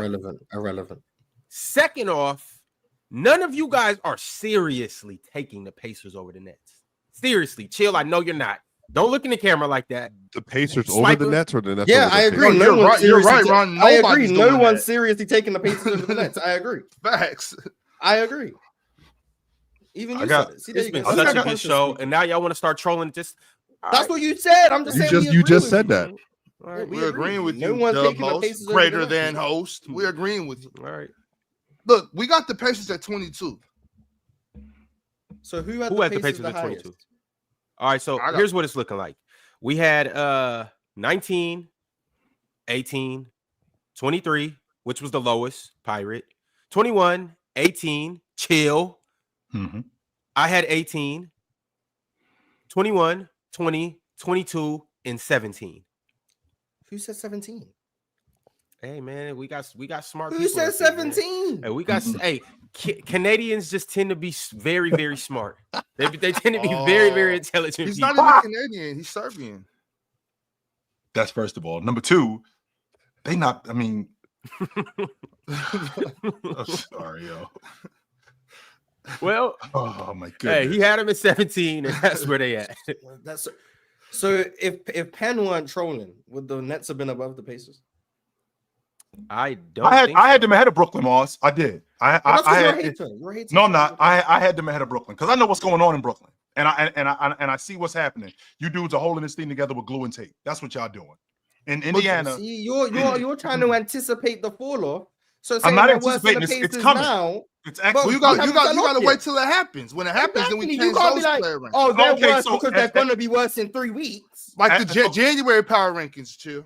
As Next of month, I'll today, have them at 28 too. But now it's not like it's a huge separation. It's not like I got Indiana at 18 and I got Brooklyn at like 24. No, right. We nitpicking. Yeah, I had Brooklyn at 19. I had the Pacers at 18. And the problem I'm just hating right now, but and the problem that I'm having with Brooklyn, in addition to how good they are, in addition to how good Cam Thomas is and how good Cam Johnson is. You get late in games. Ben Simmons can't shoot free throws. Neither can Claxton. You can at least go. You can at least go to guys like, and I'm not a big fan of Tyler. Yeah, Miles Turner. I'm not a big fan of Miles Turner, but you could go to him in the meat and potatoes of games. He'll get you buckets. On top of that, even though they don't play as fast as they did last year, which is one of the main reasons why Tyrese Halliburton isn't as good as he was last year. They still play fast. They still play fast in stretches. His shot creation is a bit tricky. He's been playing horrible because he's man. Never mind. I don't want to make excuses. Because he stinks. Yeah, whatever. He's not been good. He's just not been good. And on top of that, he looks stiff as a board. And one of the main reasons why is because they don't play as fast as they did last season. They don't. And why don't they play as fast as they did? Well, you figure you would think that on the defensive end, because Mathurin and Nesmith on the wing, that they could speed up the game a little bit more, right? You would think that because you got Miles Turner as a rim protector, they could speed the game up a little bit more, but that's not what's been going on because that's where Tyrese Halliburton thrives. He thrives in transition. He's not much of a shot creator. I think Dennis Schroeder is a better shot creator than him, and if I'm being honest with you, I think Dennis Schroeder is better at the rim. But if they could get back to playing fast, Halliburton will be better. But all around, I think that I just think the Pacers are better. Not like this, though. Not like this. I think it's right there. When Rick Carlisle starts playing TJ McConnell more minutes. And by the way, I said this to Ox, and I'm saying it to you guys. Ox the reason why we're gonna have a problem in Indiana. Because TJ McConnell, you're not supposed to be this good as a backup. You're supposed to be the dude that's steady. You ain't supposed to be the dude that's pushing the lead guard for run, where people going, no, maybe we should have him on the floor instead of this dude. We should have this dude playing instead of that dude. That shouldn't be going on, and it is. So are we not going to acknowledge my team's injuries? We acknowledge everybody else's injuries. We're not going to acknowledge that we're missing our starting shooting and small forward. Yeah, acknowledge it. All right, who's 19? The Kings, right? So everybody gets grace, but it's acknowledged. I said it's acknowledged. It's 19 the Kings. All right. You know what? Because I was going to be quiet when we go on our 10-game win streak. But when we do that, I'm giving y'all hell every single day. Swipe and stay your ass in Colorado. Don't come on this panel because I promise you I'm going to be hell to deal with, and it's going to be a But why? We all said they would be better. I said they're going to be like a top 6 seed. They need to be better. What are you talking about? Just yap. They should be better than what they are right now. We're injured. Who's we? Oh, you're a Pacers fan now? What happened to the Bucks? That's we too. Is 19 the Kings? No, we're 18, Mars. We're 18. Somebody was higher on them than I was because I had them at 19. Way. Somebody else. Yeah. 19 is in fact the Sacramento Kings. Nice. I'm good with that. I can live with that. Well, we were injured, so we lost some games that we weren't supposed to. Since we on that subject, Ox. Since we're talking about it, we need some grace because we lost 3 games that we were not supposed to lose. We should be 500 or barely plus 500. But it's just a rough road, man. Ox, which games did y'all lose, Ox, that you didn't like? Which games did y'all lose that you did not feel? They lost to Portland, right? The losing to Portland was crazy, but there's no excuse for it. There's no excuse. We lost some games that and on top of that, some teams are better than us. The game when De'Aaron had 60 and we lost to Minnesota was crazy. Yep. You know what I mean? Then losing to Portland is crazy. DeMontis, we lost DeMontis for 3 or 4 games there. We lost Malik for 6 games there. Mm-hmm. And But hey, there's no excuse. It's basketball. You still got to play who's in front of you, and you got to figure out ways to win. We need Alex Len to be better. I've been saying that for a while. We need to get Robert Williams or something. We need to go get Walker Kessler or something. But we're just not there yet. And we got to get better. Been getting y'all asses beat over these last 10 games. Yeah, I seen that. Yeah, you guys have been looking rough. Everything I've been seeing, it just doesn't. One of the main problems is it looks clunky. That's what it looks like. That's what I was about to say. We're just not that good right now, man. Ox, the year that y'all went, the year that y'all went, I think y'all finished third. I think y'all played with a top 5 pace. This year, y'all playing with an average pace at best. You don't run nearly as much as you did. Your defense was a lot better back then. You're one of the worst long ball. You're one of the worst teams in the league guarding the long ball line. On top of that, you're one of the worst teams in the league shooting the long ball. That's largely due to Monk being out. That's largely due to other guys. And Keegan Murray still don't look at the basket as much as I'd like him to. He does not look at the basket. He's not as. It's like how when we were talking about Cat compared to Jokic and those guys, where Jokic is always on go. Right. Cat sometime. Keegan Murray's too sometime. It's like, bro, you got to go. And the thing about DeMar DeRozan is, I wanted DeMar for like those third quarter stretches. You know what I mean? Where we need somebody to get buckets. We're not supposed to do that shit every time down the court. Like, no. What are we doing? You know what I'm saying? Like, let's run. Let's go. We're too fast to be playing so much half court basketball. And I'm not trying to, Mike Brown, obviously, he's a heck of a coach. He knows more than I do, but I think we should keep trying to speed the game up and slow it down when we need to. That's when y'all were the most effective. That's when you guys were the most. That's when you guys were the most effective. I think. But the great thing about this, don't you? The great thing is we still have a lot of basketball left to play. You do 100%. You do 60 games. There's still 60 games left in the season, so I'm not worried. You know what I'm saying? This is it's a game of just like in the game, it's a game of runs. In the season, it's a game. It's a season of runs. Like we could go on some December runs, January runs, and get boom. It's next thing you know, we're 6th seed, 5th seed. So I'm not really tripping. And since we on the subject of trades, I'd like for Sacramento to pick up the telephone and see if you can get a backup 5 man. Because when Sabonis is off the floor, you fall off a cliff at the 5 spot. You fall off a cliff. You don't get anything at the 5 when he's off the floor. So maybe you can get a 5 in there. And I ain't saying that you're looking for somebody that's as good as Sabonis, but somebody to supplement, somebody that can. I mean, there is nobody good as Sabonis. No, so. I'm not saying that. What I am saying is that maybe you could get somebody that can be a positive as a backup 5, because I think that's a huge hole that you have on your crew right now. Huge. I think that's our biggest. I don't know him. I've seen him out there. I don't. Yeah. My thing is, and that's the point right there. Like when it's not like, when Sabonis is out, then okay, Alex Len, that's you. Alex Len's just not good enough. He hasn't. And I've always been a fan of Alex Len, but like I keep saying, we need to have get Robert Williams down here. We need to get him off. Send him down to 5 and get some. All we need is 15. 12, 14 minutes a game, bro. We don't need you to play heavy minutes. I like Rob with y'all a lot. Yeah, but on top of that, he protects the rim. We need a rim protector in that second unit. Sabonis tries, but he's just not a guy that can protect the rim. So ain't no way the Lakers letting that happen. There's no way. You know what? The Lakers need to mind their damn business. That's what they need to do. That's what they need to do. They got nothing to do with you. Mind your business. Ain't nobody talking to you. Right. Nobody. This isn't a King segment. We're with humbly, we're just not good enough to deserve a segment. You know what I'm saying? So they're 19. We got to get better. Yeah, 18. All right. Before we get there, I got a super chat from DSG Piccolo. He said that third quarter from Simons was something special. Then he fouls out as soon as he gets back on the court. Dub ethical losing, even if the refs were against us late. Denny and Shaden tried to get it. Anybody check out that Blazers Mavs game last night? Yeah, I was watching. I watched like most of the second half. Anthony Simons was on a different level in the third quarter. He just couldn't miss. He get like that. Yeah, he was like, I want to say he was like 7 for 9 in the third quarter, something like that. He had like 24 points.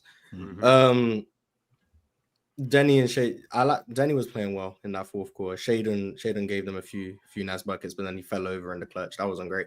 But what was I going to say? Anthony Simons is worse on defense than Luka. I just want that to be fully known. He's worse on defense than Luka.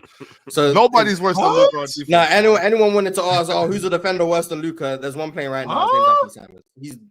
He might be the worst defender in the league. So there you go. There's there's one.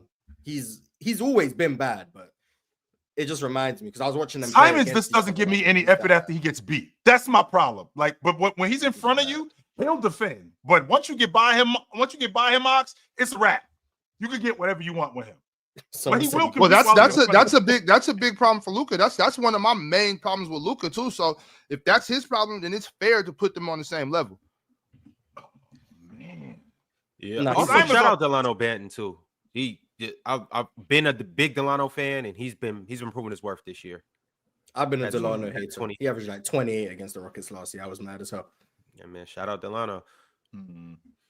But all right, y'all. Let's get back to it. The Kings were 18, so now coming in, or the Kings were 19. So coming in at 18, we have the Atlanta Hawks. Are y'all? Am I losing my I think mind I was out here? higher on Atlanta than most people. What the Now. hell is going on? I had Minnesota Atlanta way suck, higher, yo. yeah. What's wrong with y'all? Minnesota. Oh, is not way garbage. higher. I had the Hawks at 16, I think. I had Minnesota. Oh my goodness, I did. My God, y'all. Yeah, y'all I feel like the crazy. Hawks have been hard done by here. I ain't gonna lie. I feel like the Hawks have been a little bit hard done. Didn't they beat Cleveland back to back twice? Yep. Yeah, Twice. they got some good wins. They do got some good wins, Swipe. And they got the Celtics. They're the only team to beat Cleveland and Celtics, right? But then they'll turn around and lose to Washington twice. Oh wow, I have them at 18 too. Damn. In the Hawks defense, they lost to Washington in October. So since this is a November power ranking, them Wizards losses don't count for this technically. I think they had a pretty good month last month. Like they still lose to teams they shouldn't lose to. Like they lost to Portland. I remember that game. They've lost to the Bulls twice. And they lost to the Pistons by, I think that was the Jaden Ivey game winner. I might be wrong there. Like they lose to teams they shouldn't lose to, which is still like a concern. But they get some really good wins. Like I think they're better than 18. I think they're better than 18. Yeah, I think they. I expect them to continue to get marginally better month by month. And I think this team would be a playing team for sure. Ron, I had an example earlier today. Atlanta is that chick that when you dress her up, she the finest chick in school.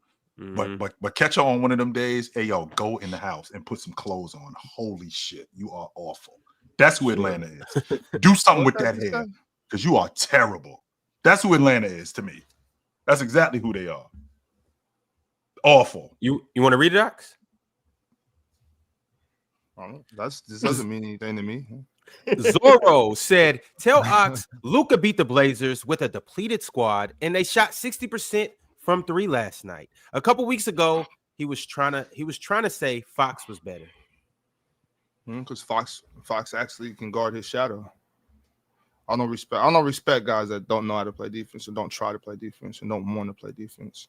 I don't care who you are. I'm not like y'all. A lot of people are so impressed with Luka Doncic and Nikola Jokic. It's like, oh, they don't have to play defense. These guys are the best. No, I'm not impressed. Okay, But I've been watching basketball all my life. With Luka, Well, because No. the thing is, they're just. I'm just using them as examples. I don't put them on the same tier. I do not. Sure. I do not. Nikola Jokic competes on defense. He tries. He gets his hands busy. He's just not a great defender. So I'm just saying, like, I've been watching basketball all my life. So these guys don't impress me. Okay. This shit ain't. I know some of these guys in the chat. This shit ain't new to me. I'm doing this for all my life. I'm not impressed. Who had the Hawks the lowest, Ron? Who had the Hawks the lowest? Penn had him at no. Hawks. Here we go. 22. Pirate had him at 22. Hayes had him at 23. He's very anti-Trae Young. Okay, I get it. Hayes also And Trae Young is having them. Trae Young at today, he's averaging the most assists since John Stockton in '93. One more time, Chill.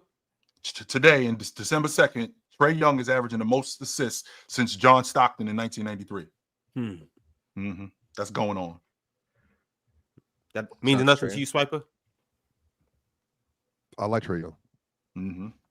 I don't slander Trae Young, so no, not me personally. I like Trae. I don't care about that, but I like Trae Young anyway. Shout out Trae, man.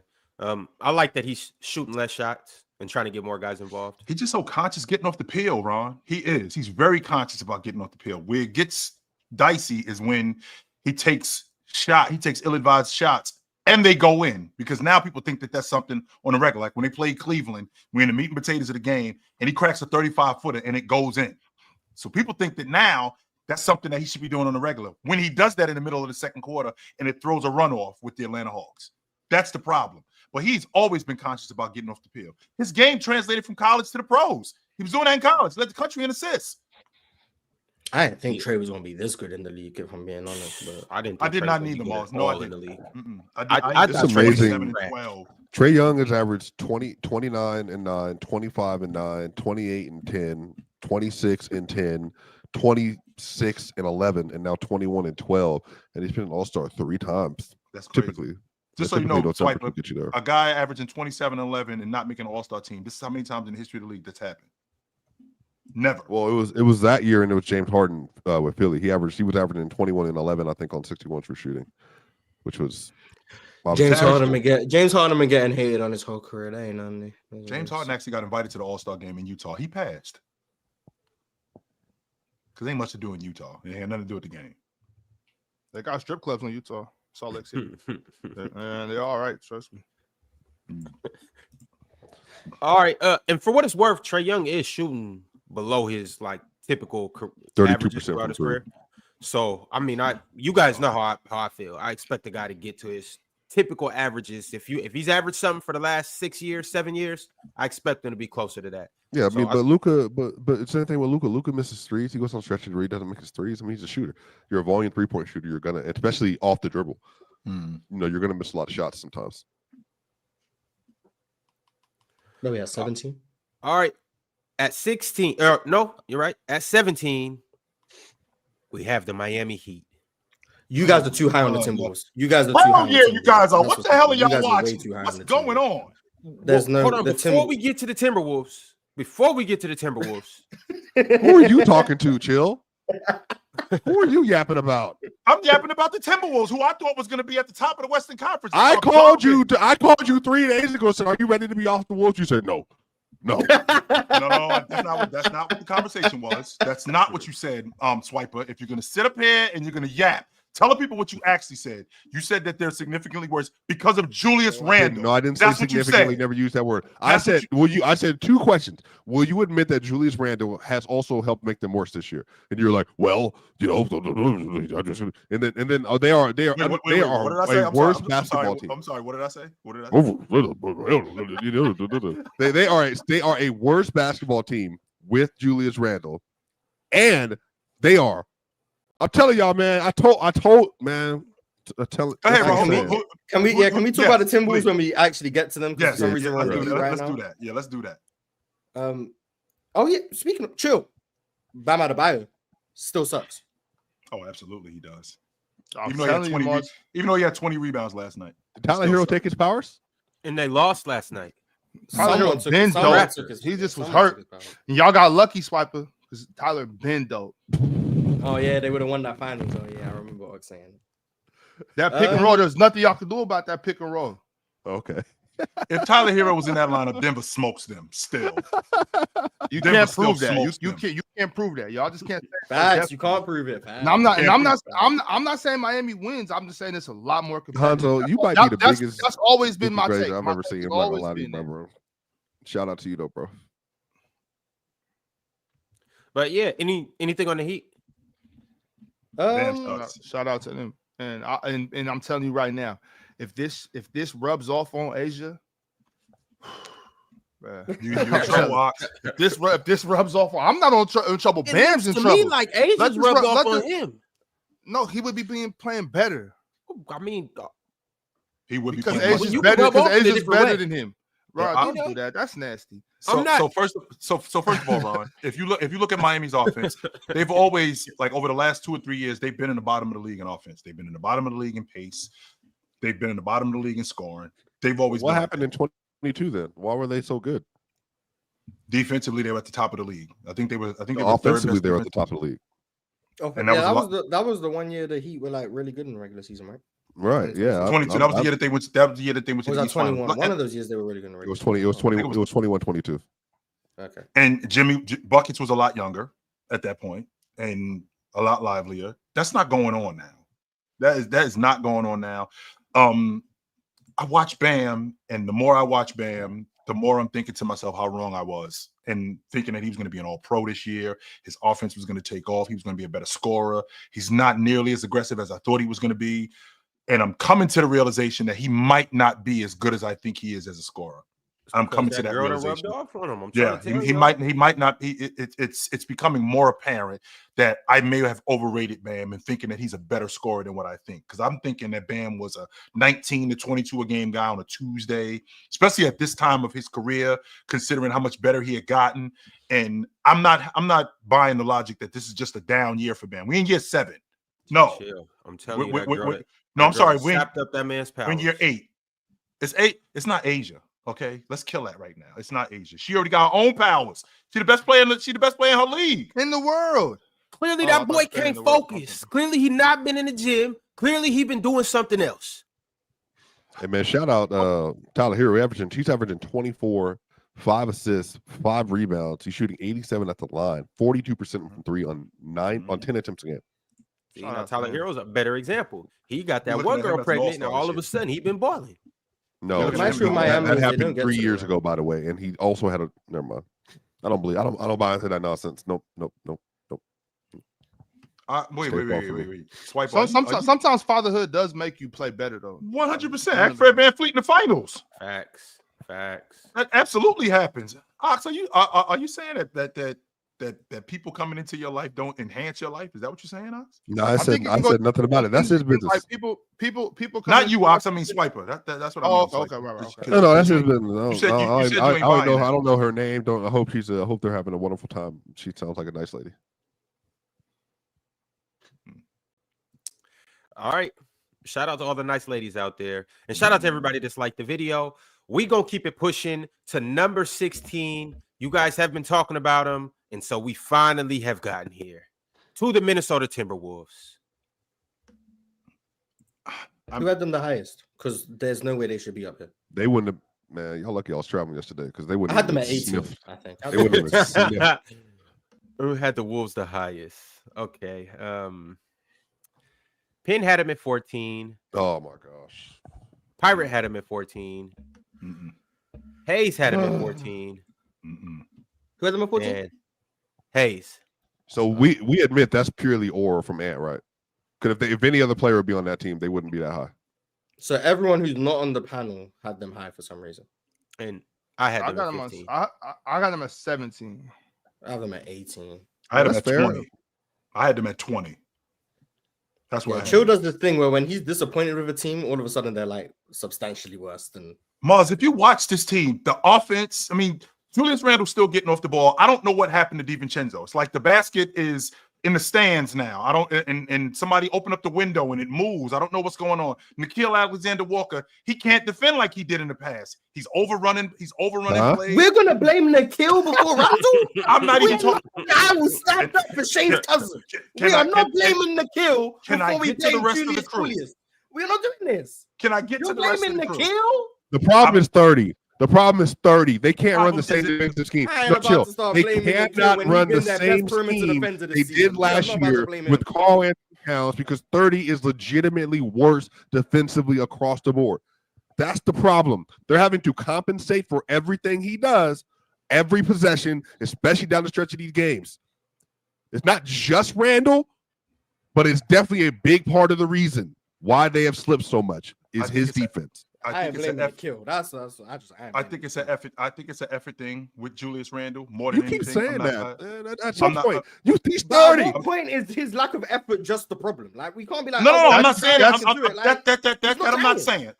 That's even worse. Lack of effort is even worse. Yes, and that right because you're not even giving effort. You guys, Mars is just trying to tell me. Mars is just trying to sell me that Julius Randle can't play defense. Okay, on top of you not being able to play defense, you don't even give effort. Like I see him running back slow. When teams are on runs, I see coaches getting on him for that, and that's a problem. 100%. Offensively, he hasn't been bad.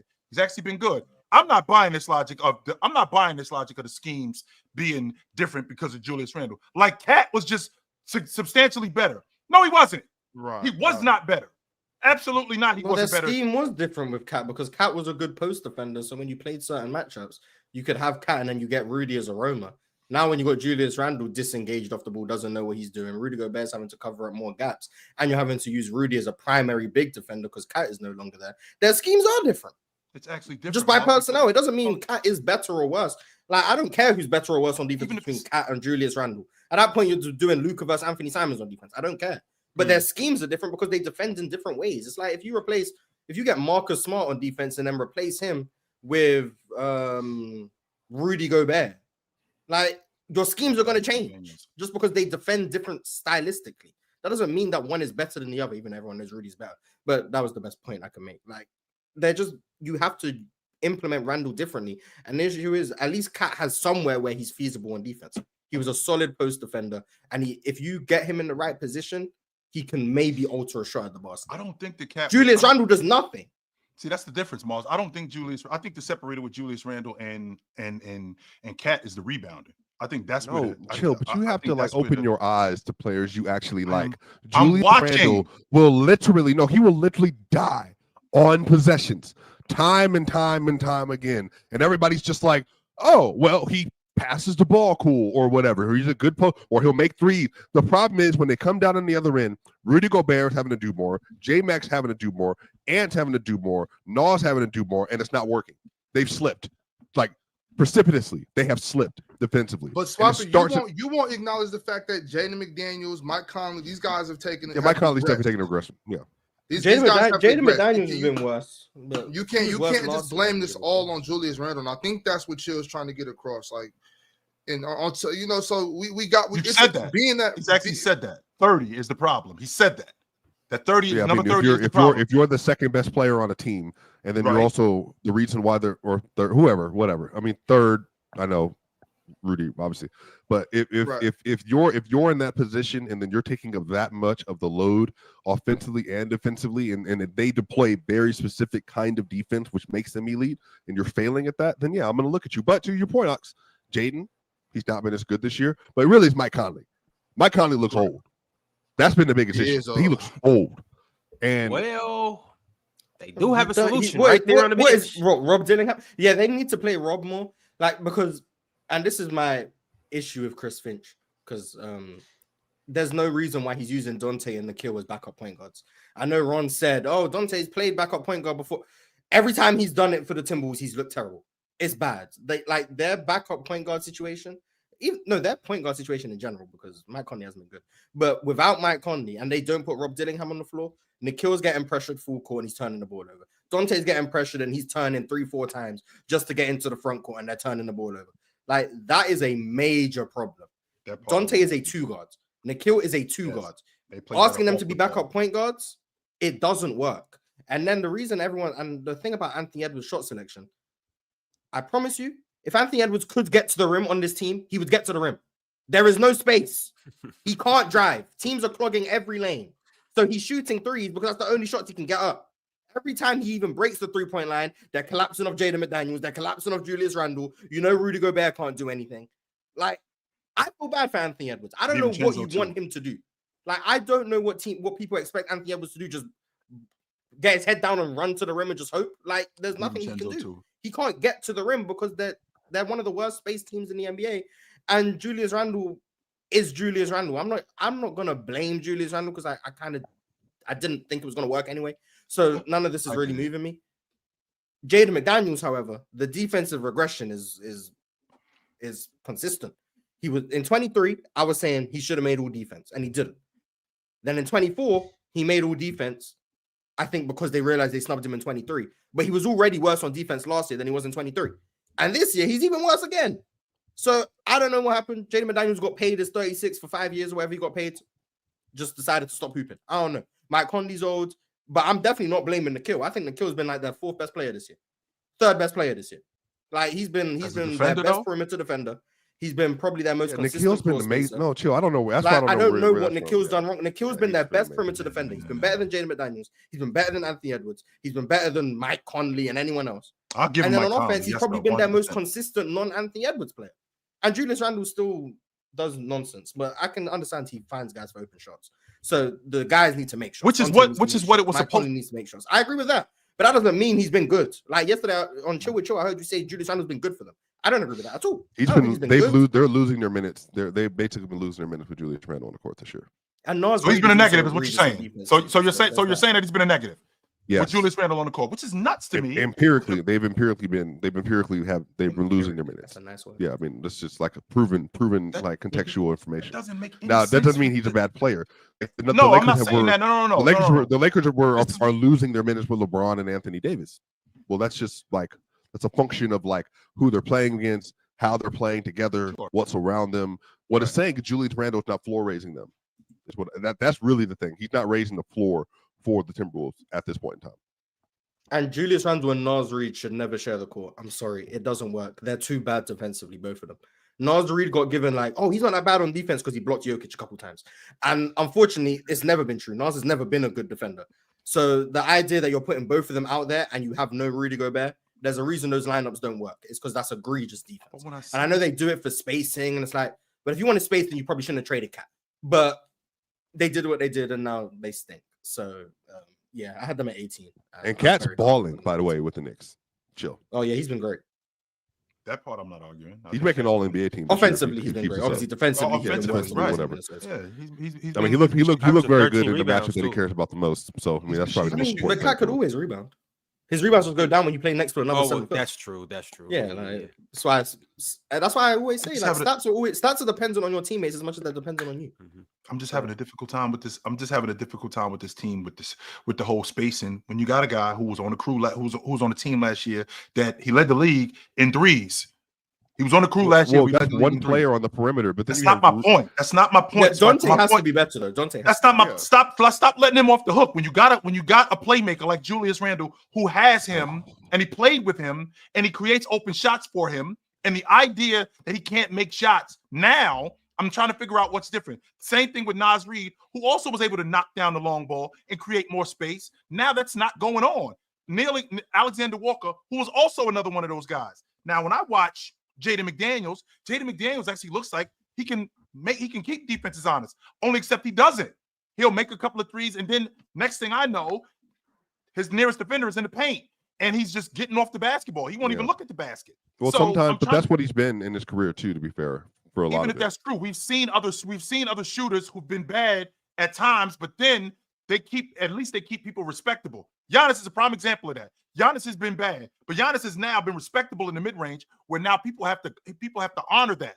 I ain't saying that he's got a money mid-range game, but what I'm saying is that, okay, I have to at least respect him doing this. Jaden McDaniels at one point was knocking down shots where I'm thinking, okay, defenses now have to respect this. But then he falls off a cliff. DiVincenzo can't hit the side of a barn consistently. Meanwhile, last year I'm watching him, and it's not like he had a bunch of floor raises and a bunch of spaces last year with the Knicks. He didn't have that. But he had Julius Randle, who can create space for him, which he's still doing with the Minnesota Timberwolves, yet he can't make a shot. I don't want to make a shot consistently. I don't understand what's going on here. I don't get it. Well, I just think the team shot 42%. So I don't think Randle is the reason he shot well. I think he just had a good season. Yeah. Now, the regression has been astronomical. Some of it, I think, is because they're asking him to be a backup point guard in spurts, which is not good. Some of it is just bad shooting luck. And some of it is he probably just wasn't as good as last season showed. So you got a combination of he had a really outlier good season last year. So now he's probably regressing back to the mean somewhat. Then he's being put into a different situation in terms of role. So that also hurts him. I think by the end of the season, he'll probably be 36%-ish. I think that's probably where he'll be. Nikhil has been a good shooter. Ant has been a good shooter. Naz Reid started the season really well. As of late, it's been regressing. And then everyone else just can't shoot. If we're being honest, it's everyone else on the roster. So yeah, they just... It's not great. I had them.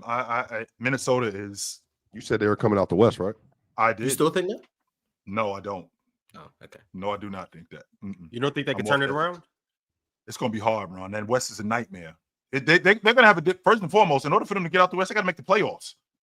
That's number one.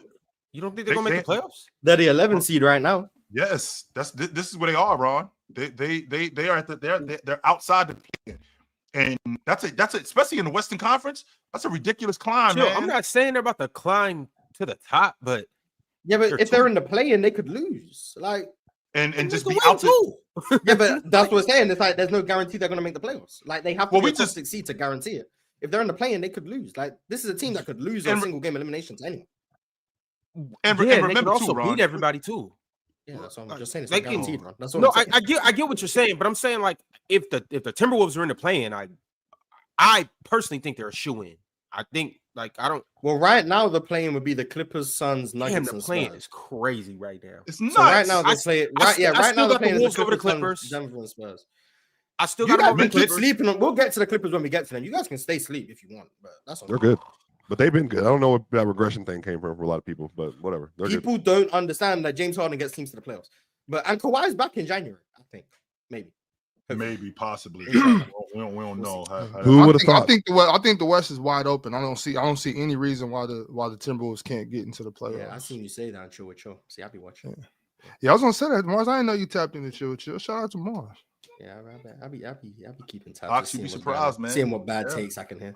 I told. Speaking of, I have to ask someone questions once we get to a certain team. But who's next? Who's next? One? A super chat from Realist123. He said I was worried about LeBron, but last night showed he's back. It was just coasting the last few games. No, 27 points, 14 assists with a depleted squad against the tough Utah team. We back. Thank you, Will Hardy. They should have lost, but 27 That's number points one. on 20. Mars, and you can stop the conversation. Was LeBron 0 for 9 from 3?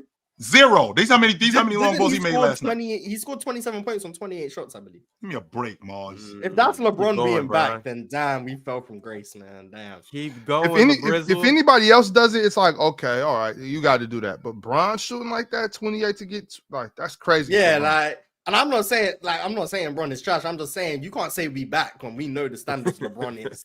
Like that's not back for LeBron. I'm sorry, that's not. All right, Anthony well, you know Davis, who man. is back? You know who's back and in full effect?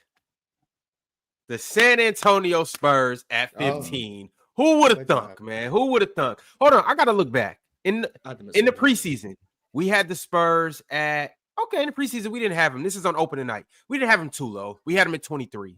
Mhm. In November, we had him at 21. Now at December, power rankings, the December 2nd to be precise, we have them at 15. They've steadily climbed. How do we feel about the San Antonio Spurs? Wow, one of us was absolutely correct on the Spurs. That's crazy. I had them at interesting. 17 just now. Yeah. But, Interesting. Do you know Yeah, do you know that if you again limited sample size, if you do all the lineups in the NBA and you just do over 100 minutes played, you know the Spurs have the best starting lineup in basketball right now wait, what? through the early part of the season. So by So- minutes play, I want to make sure. I want to make So sure. I if want to if hear you- it again because I didn't. Yeah. If you flesh it out and say that at least 100 minutes played for every 5-man lineup in the league, Okay. the Spurs are number 1 in the league, and it's Chris Paul, Barnes, Champagne, Wembanyama, and Stephon Castle, and they are a plus 22.8. That's the best 5 in the crushing game people. per 100 minutes. If you flesh it out to 100 minutes in total, Yep, they're per destroying 100 people. minutes. Wow. But again, I think this goes back to what I said in the offseason. That Chris Paul and Victor Wembanyama thing is about to be nightmares. And I just want to know what does that mean, Swiper? That means they've been killing same people. thing. Same thing with per 36, per 100 possessions. That's what that means, Alex. Well, no, it's just like how you're performing on the court. Second is the you know, in Boston total. Celtics, for anyone Yeah, wondering. you know, Ox, we were sitting in the back of the class in algebra, so you know. I'm really good at math. I just don't get what that Means their defense is elite or offense The is elite. Spurs starting lineup is one of the best lineups in basketball. Is what it means. Mhm. And that's with Like the Devin Vassell Celtics. obviously not being available. That's this that offseason. Harrison Barnes effect, Mars. It's the Chris Paul first season on a new team thing. That works on every team except the Warriors. Yeah, right. After everyone got off the Dynasty Wemby team. train based on the start of the season where he was averaging like 18 points and shooting 22% from 3. In the last 8 games, Wemby's averaging 31 a game and shooting 43% from 3 on 12 attempts. a game. And what did he do last night? Last 34, night he had a 14, triple-double against the Kings. 30-point triple-double. I don't know the exact stat, but I know I he think had it he was went 34, 11, or 34, some, 14. yeah, that sounds about right. Career high 11 assists too. I just want to throw that. But that was a career high, nice. So yeah, the last 8 games he's averaging 31, 11, 4.5 assists and 3.5 blocks, shooting 43% from 3. Yeah, Wemby's good at basketball. Wemby, I think at this point probably is going to be the defensive player of the year. I think. Oh, he's a runaway right now. Like not even close. Yeah, I think he probably is the defensive player of the year. I know the Spurs have like a top 7-ish defense, I think, with him on the floor. I think they're 13th overall. He's been great. Chris Paul has been impactful, which is nice to see. Harrison Barnes has been impactful. Champagny has been like a really consistent shooter for them. Stephon Castle's been a really good rookie. Really, really good rookie. Defensively, I love him. Yes, his athleticism awesome. has been really nice, just in terms of being able to speed up the game and even some of his shot making has been very good. Yeah, I think it's like he shoots it with confidence. He's not a consistent shooter, but you have games where he can make a couple and he shoots it with confidence. There's not much hesitation on the shot, which I like to see. The Spurs are a lot better than I thought they would be this year. At this point, Wemby's averaging 24, 10, 4 assists, 1.3 rebounds, 3.5 blocks, so 5 stocks a game, 48% from the field, 35 from 3, then 85% from the line. Is he a lock for all NBA right now? One more time, Swiper. Can you He's read averaging that 24, 10, 4 assists, 1.3 steals, 3.5 blocks, so 5 stocks a game. He's shooting 48% from the field, 35 from 3, 86 from the line. Do you think that's a lock for all NBA team right now? He's over Bam. He's over Sabonis. Well, no, it's positionless. Has Wemby been a top 15 performer this season? When you factor in the fact that he's been at worst the second best defender this season, at worst. Then you factor in offensively the amount of attention he draws, the amount of open shots he creates, and then you've got the scoring and how it's been upticking recently. Yeah, I think he's easily been a top 15 player this season. I'd argue he's closer to 10 than 15. So if you look at what the All-Pro team looked like last year, James, this is the third team, not even the second or the first. This is the third team. James, Sabonis, Book, Curry, Halliburton. 3 of those guys come off. Halliburton, Sabonis, James. Them dudes ain't all pros this year. They're not. And then you got the second team, Davis, KD, Leonard, Brunson, Anthony Edwards. Leonard comes off. Leonard's gone. Yeah. Had you been better? Well, again, I'm genuinely asking.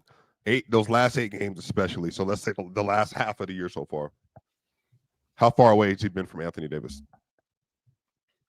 I think they live in the same neighborhood. Last 8 games versus last 8 games? Is that what you're saying? Well, yeah, so 18 games total, right? So, like, let's say last 9 games so far, like, as he's caught up to AD, has he gotten close enough to AD where it's like he's playing on the season, I would say no. Because I think the start to the season from Wemby was just really bad. But in the last 8 games, I would say he's played better than AD. And I do want to mention in the last 8 games, they're 7-3. So the Spurs have they've been winning. That's 10 games. Yeah, no, that's 10 games. I know what I meant. There you go. But yeah, in the last 8 games for Wemby, when I said 31, 12, 3.5 blocks, 4.5 assists, he's been better than AD in that stretch of games, in my opinion. But I think AD's been picking up. I think defensively, the last 3 games, I think he's been a lot better, which is nice to see. But yeah, AD's a lock for All NBA too, in my opinion. No, for sure. But Wemby's been performing like he's insane, man. Top 7 player in the NBA the last 8 games. Like, that's how good he's been. So he's a wild man. Chill, we're here year 2, by the way. He's 20, so we're year 2, and we're having top 10 covers. This is about to be. Think about Chill. We're not even at like 25 yet. When he gets to be 25 years old, he'll be on his second contract, making $70 million a year and worth 100 easily. If Wemby's actually a 40% 3-point shooter, oh my god! Why are we so surprised about this? Isn't that like who Wemby is? He's about 25% from 3 in France. Okay, so he wasn't meant to be able to be this good this soon. He wasn't, but this soon, but eventually he showed the potential that he could shoot. Right. That was the biggest. But that doesn't mean, by year 2. Like last year, he shot like 43% on pull-up threes as a rookie at 7'4". Like, when you 7'4" and the rim look like it's right here at the long ball line, because when you're shooting, you're 10 feet tall, so he's almost like shooting down in the rim. We still got the best player in that draft, though, so I don't care. Shout out to Wemby there. All right, y'all. Let's go ahead and get into it. We have a tie for 13th. Does anybody want to take a stab at who the 2 teams may be? The 2 LA teams? Bro, do you got my list? No, I'm just going with what my list is, and I know it's the most accurate one, so I had them neck and neck. So we had the Spurs. So wait a minute, Ron. We had the Spurs at 16. Is that correct? The Spurs are at 15. Okay, we got the Spurs at 15. So and we got a tie at 14. Yes, 13 and 14. 13 and between 14. The two Los Angeles teams. Not the Laker media cartel today, but the Really? Los Angeles media cartel is forcing us to break a tie between the Clippers and the Lakers. I got the Lakers at 11. Yeah, I have the them at Lakers 12. at where is this one? I got them at 12. They better than the Clippers. I have them at 13. Mm-hmm. Okay. Yeah, I got the Lakers better than the They're Clippers. Well, better to be than fair, the Clippers. Yeah, they better. I didn't know what I wanted to do. I wanted to either send Ron the list after last night's games or send them before last night's games and just say the power rankings was strictly for November because last night was December's game, so I didn't know if I wanted to include it. I ended up sending it before last night's games. Now, if I didn't, I would have had the Clippers above the Lakers. But because I did, I had the Lakers above the Clippers. But either way, I don't really care, and I prefer the Clippers. So I'm going to go against what my list is and say I think the Clippers are better than the Lakers. Well, yeah, whatever. Yeah, That defense is really good. Yeah, that's. And Norman Powell being back is going to be nice for them this upcoming month. Mm-hmm. And Kawhi is now on the court. So Doing what, boss? Activities. Okay, all right. I mean, the fact So, If I seen Kawhi suited up playing at any time in this past week, then I would have changed. It would have changed everything. But not yet. Not yet. If all goes well, I think Kawhi will be on the court in January. As good as the Clippers are defensively, the Lakers are that bad defensively. But the difference is as good as James Harden, as bad as they are offensively with James Harden, shooting the way he's doing. I think the Lakers are better offensively. The Lakers' problem isn't their offense; it's their defense. And the Clippers' problem is not their defense. Well, and they get bullied. The Lakers get bullied as well.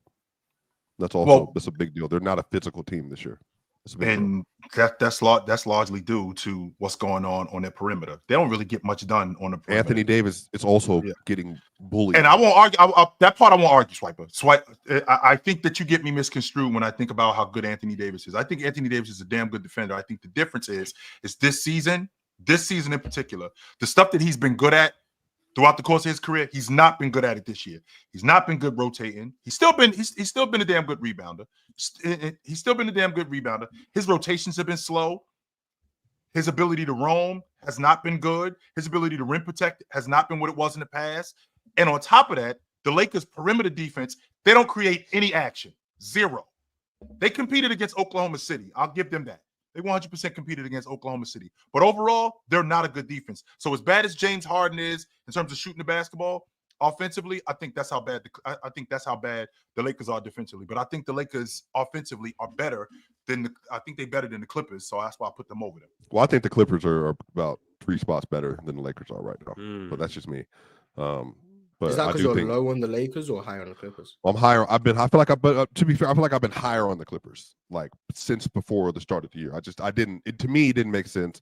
If they're gonna have James, Chris, Norm, Derek, then obviously Batum, Zubac, like they always had the personnel there. I just think them not having like Kawhi was making a big difference for people. But people said they weren't going to make the playoff or to play it, that they're falling out of the race altogether.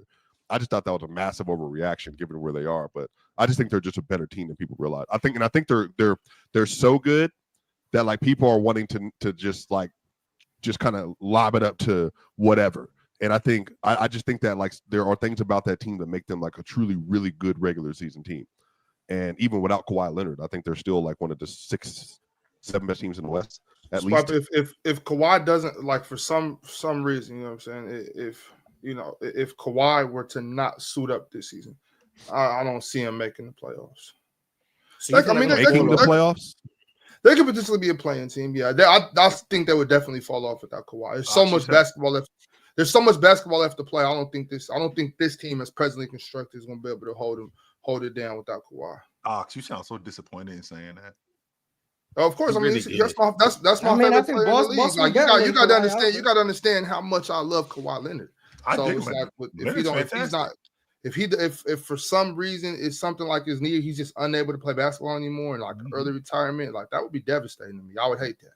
Yeah. I think people just slept on James Harden's floor ability. But no, we didn't, Mars. We know how good he is. No. Stop right there, Mars. When I said he was better than Paul George last year, apparently I was wrong. We know how good. I I was saying he was better than Paul George. He was the Clippers' second best player. Now, That part I'm not arguing. Paul George, James Harden ain't what he used to be. Like James Harden's still really good. He is still really good, Mars. It's the Clipper effect that you don't take into an account. You don't take that into yes. The Clipper effect matters. 100, just like the Laker effect matters, just like the Celtic effect. Yes, it does, Mars. And him being on the Clippers, there's an effect there. Now, let me ask you this question: as good as James Harden is, Mars, when has James Harden shot this poorly in his career? Never. Well, he's older, but he's older, carrying a massive offense. He's older, being guarded like it's 202019. I don't know. Yeah, like that's the difference. And even if that he's is the big difference. Okay, with him being older, let's go with that angle. With him being older, if he was in Houston and he was doing this, but shooting better, would it still be because of his age? Huh? He'd be shooting better because he probably wouldn't be getting guarded like it's 2019 with no other person on the court. So, well, wait a minute. Him getting Norman Powell was hurt, so I'm saying that like Norman Powell. But when Norman Powell was in the lineup, he was still shooting like that though. Because he's chucking threes. Teams, no. Norman Powell is really good. Mm-hmm. Norman Powell is a scorer. 100%. He's a shot maker. Yes, he is. Teams are not guarding Norman Powell like they're guarding James Harden. That's not Teams what I'm are not saying, oh, we ain't gonna double James because Norman Powell's there. Last night, the Nuggets were doubling off of Norman Powell. I watched it. Now, I think that's some of that stupid defense. But that's what's happening. In the fourth quarter, they are blitzing James Harden off of Norman Powell to say anyone but James. So that's why he's inefficient. Because he's being guarded like it's 2019. And he's not as good as he was in 2019. So he can't be as efficient. But the shot quality he's creating for his teammates, the attention he's drawing, still good. The amount that opens up the floor, still good. I don't care about his efficiency. I'm going to be honest. Still I don't care.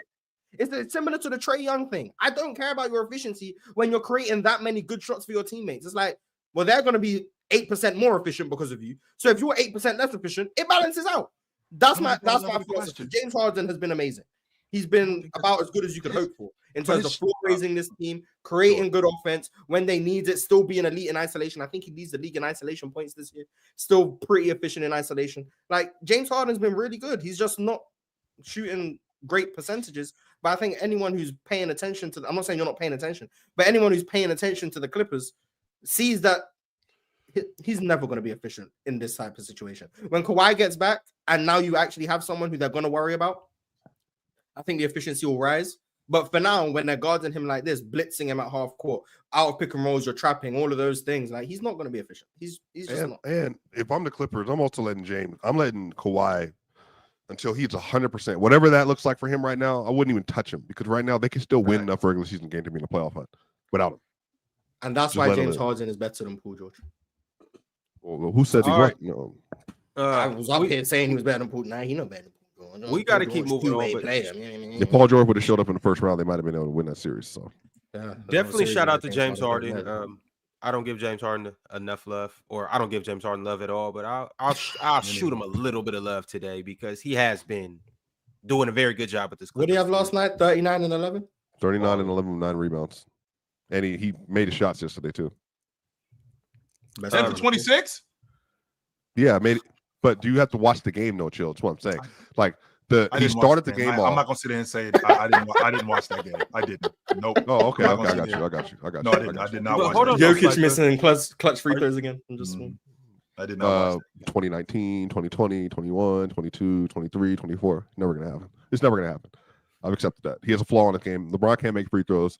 Jokic can't make clutch free throws. It is what it is. MPJ was at 1 of 4 from the line too. That ain't help. Dang. Russell Westbrook couldn't make free throws. They were 10 of 19 from the free throw line, lost by 4 points. Garbage.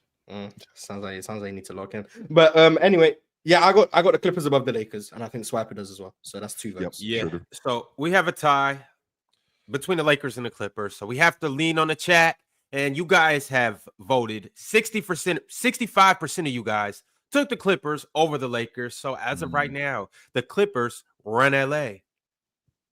I think the Lakers are exceeding their performance in terms of their win-loss record. I think. Thank you. I think the Lakers' record is better than they've been playing.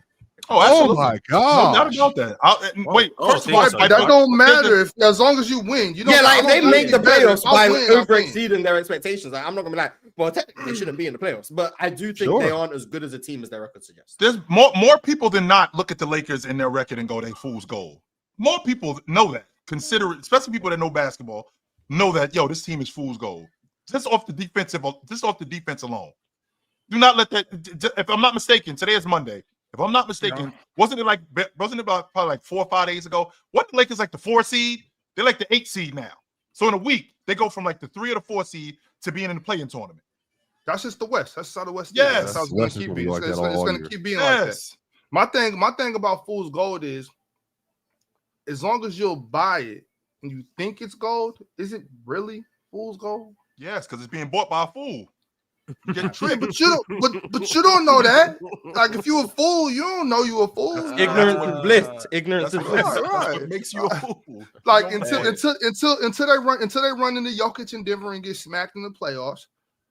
Let them have. But they're gonna fun. make the Denver, playoffs. yeah, I was about to say Denver got to get there. Both of them All going right, to get. Denver They both got- in the playing right now. I think.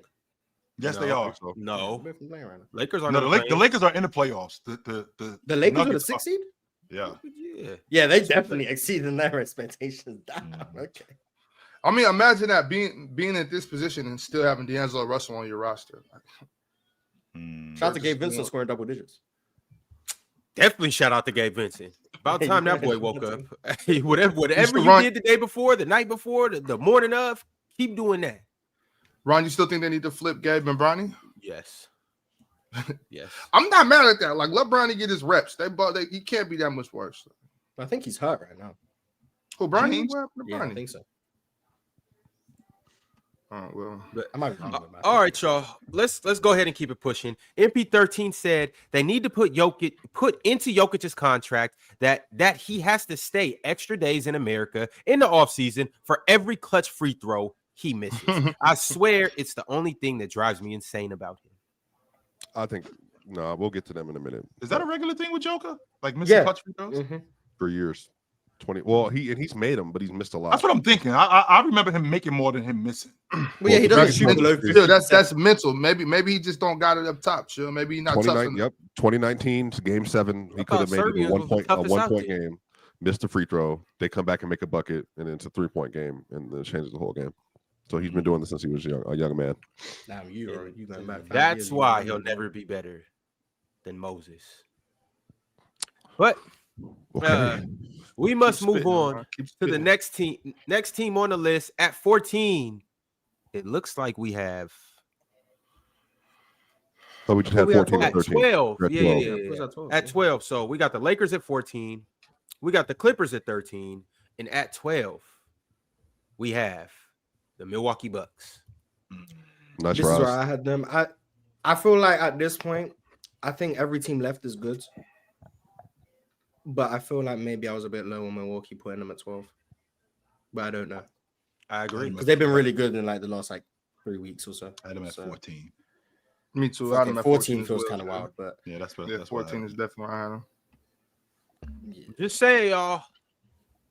It's the I mean, lowest we're what- gonna see him for the rest of the year. So cherish it. yeah, Embrace they're it. on the Love it. upward Yeah. trajectory for sure. What haven't they won 9 of their last 10 or something like that? They've been rolling. Eight out of the last 10, 6 in a row. That's what's up. 6 in a row. Yeah, they rolling. I thought that of all the teams that could turn it around, it was them. And the effort's been way better on defense. They're getting around screens better. Giannis is actually not Giannis, but Dame is actually competing more on defense, and he's not getting caught switching on 1s and 5s. He's getting away from that as quick as he possibly can. Before, it was just Brook Lopez on Tyrese Halliburton. Now it's Dame getting switched on to a big and getting another big over to get him off of that. So that's actually working. I got to give Taurean Prince more credit for the shooter that he is. I didn't give him enough credit for him shooting the long ball, but he can shoot the long ball. I just feel like he could be a detriment sometimes. And when I watch this kid Trent more than anybody, like when he's locked in, I think he's good as a competitor on defense. It's just that he'll have brain farts where he'll just go the other way, and that's what kind of screws Milwaukee up. But Giannis is looking like he's having an MVP season, And if the season ended today, I don't think it's ridiculous to say that Giannis is the league MVP. I don't think that's ridiculous. He's I not can get going with to win that. it, but wait, Ron. Let's chill out on that. Let's chill out on that. Let's chill out on that. I mean, I think he'd be it's- second. I don't think he's that far. Yeah, I don't think it's I just- ridiculous to think that he can win it. I don't. I don't think they're gonna win enough games. Y'all know, I've been consistent on my MVP criteria since the offseason when we were talking about it. I think when you lump these guys together that are all playing at the MVP level, Jokic, Giannis, Tatum, whoever else you may want to put in there, SGA, the guys that have the most wins are going to get it. I don't think Jokic gets an MVP as a 9th seed. I don't think Giannis can get it as a 9th seed, 8th seed, 7th seed, 6th seed. I think Giannis got to jump into that top. So when is Donovan Mitchell entering the MVP conversation then? When he gets more He's consistent. nowhere That's near. why. He's nowhere When- near when- people's top 4. When he gets more consistent, that's when he enters the conversation. He just absolutely cooked. Yes, he did. flame-boiled And then the 2 Boston nights ago, Celtics last and night. he had and it gets Atlanta 5 for 20. Okay, So well, Jason Tatum that's what we're talking about. fell down on his face another 4th quarter. Yeah, wide what's open, Jason wide Tatum? open. 0 for 10 against the Wizards. 0 for 10 against the Wizards, 100%. So Okay, why can but we not use that nothing. same Yeah, no argument? comment from Chill, of course. I feel nothing like there. in this season individually, and we're 20 games in, so a lot can You can't change. say 5 for 20. Giannis and Jokic have played so much better than anyone else in the league Yes, they that have. I don't think wins can be the reason why one of them doesn't win the MVP. Yeah, Like, I understand if Giannis wins 50 games, for example, and the Nuggets win 46, I can understand Giannis winning it because of wins. Sure. But if Giannis and Jokic both win 50 and Jason Tatum wins it because they won 60 games, I'm sorry, I just can't get with that. There's no way that we're going to excuse that there's a large gap in production and how good they've both been playing. It wouldn't make sense to me. Well, it would make sense. I understand how it goes. I just Chill, you gonna be silent, or you agree with that? I don't. Well, Chill's already said you don't think they can keep it away. You don't agree that so. Why would we reward Swiper. mediocrity in 2024? Don't That say doesn't- mediocrity, mediocrity Swiper. is crazy. Don't do that, Swiper. Compared See, to- this if is there's how 2 ridiculous this players, can if there's 2 get. Give me a players, break. I ain't listening to no, that. wait, hold on, I'm chill. not listening. Let I'm me not ask you a question. Nope, I'm not listening. Has I'm not Giannis? listening. All right, that's I'm cool. not. That's cool. Take him I'm out not the box. listening. Take him out the box. I'm not listening. Has No, Jason I'm not. Tatum been You lost me at sniffing mediocrity. sniffing Nope, you lost Giannis me at mediocrity. Antetokounmpo? Sniffing I'm straight. Giannis Nope, I'm not. Antetokounmpo? Whenever you're done, I'm good. Sniffing. There's I'm not been a large You gap said, between Giannis Nah, nope. Yeah, that's I'm good. crazy. I'm straight. Chill's so Has he been sniffing? Has he been sniffing Giannis I'm good. Antetokounmpo? I'm good. Answer the question. Is he sniffing? I gotta agree. I gotta agree with that though. Like 61 win team, 49, 48, 51 team. JT got MVP. He got my vote. Because JT's playing great. JT's had some letdowns. He's not even at the top of his conference though. Now, Mars, to your Think point, he's If you're Hey, doing Mars, that, we're reward. No, because you can't wipe away the actual number 1 seed. Donovan Mitchell has the number 1 seed.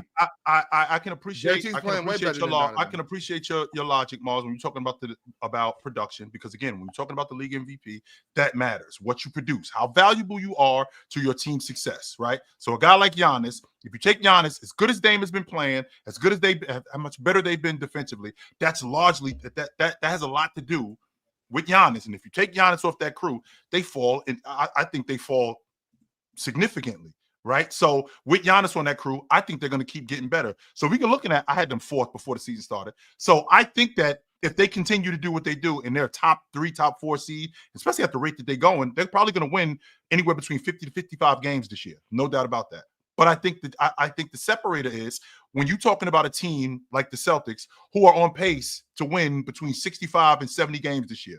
I already told you. So just so you know, Swiper. So if the Cleveland Cavaliers win more games than them, you're going to say Donovan Mitchell isn't in the conversation. He shouldn't. No, even though he won more games than Jason Tatum. No, I didn't say that. No, I did not. So wait, so why? So then, this is what I'm trying to understand. You wanted to give it to the best team in the Eastern Conference or in the NBA. 66 games, I think. They're on But track the to win 66 But the games. Cavaliers, how many on the Cavaliers on pace to win? Just answer that. Close If the to Cavaliers 70. won 68 games, Mm-hmm. you're saying that even though he's won more games in the same conference and then down the stretch of the games played better than Jason Tatum, 70 wins. Yeah, they're on track to he win should not 70 win the MVP. He shouldn't win the MVP because you feel like Tatum would play better than him. Okay, first of all, I'm on record saying that if the Celtics, and if I'm not mistaken, I think before yesterday the Celtics were half a game behind Cleveland, who started 15-0. By the way, they started the season 15-0. And before yesterday, they were half a game behind them. So with that being said, if the Cavs end up winning between 65 to 70 games, and Donovan Mitchell is consistent in what he's doing, it's going to be hard to keep the league MVP away from him too. If Donovan Mitchell wins an MVP above Jokic and Giannis playing like this, then the league should. If they win, even Jason Tatum too, even if they finish with the second seed, the award should be abandoned. If Donovan Mitchell is winning an MVP because his team won a bunch of games, the award should be scrapped. Right. Tatum too. What are you talking about? You saying right? It's both of them. There's been a clear gap between those two players and everyone else touching the sport right now. No, it hasn't been a clear. So who's been close? So how close is Tatum in the year? I think Jason Tatum. I think Jason Tatum, the way he's been playing as of late. I mean, I saw him yesterday. Even though that 33 should have been 40, that 33 should have been 40. He could have rebounded a little bit better. But throughout the court, first of all, he's been on the floor more than anybody else. Not only has he been on the floor. Defensively, I think he's been better this season. No doubt about that. He's been a better playmaker. Those 4 assists last night should have been 9. Just so you know, he hit Al Horford, who was 2 for 9 at the long ball line. He hit him for 4. I counted them. 4 wide open long balls. 4 of them. So as a playmaker, he's been much better this season. As a defender, how close has he been to Giannis? Answer that question. I think he's been a lot closer to Giannis. I think he's been closer this year than he's ever been to Giannis. That's how close he's been to Giannis this season. What's closer, Shea to Tatum or Jason Tatum to Giannis? Shea to Tatum or Jason Tatum to Giannis?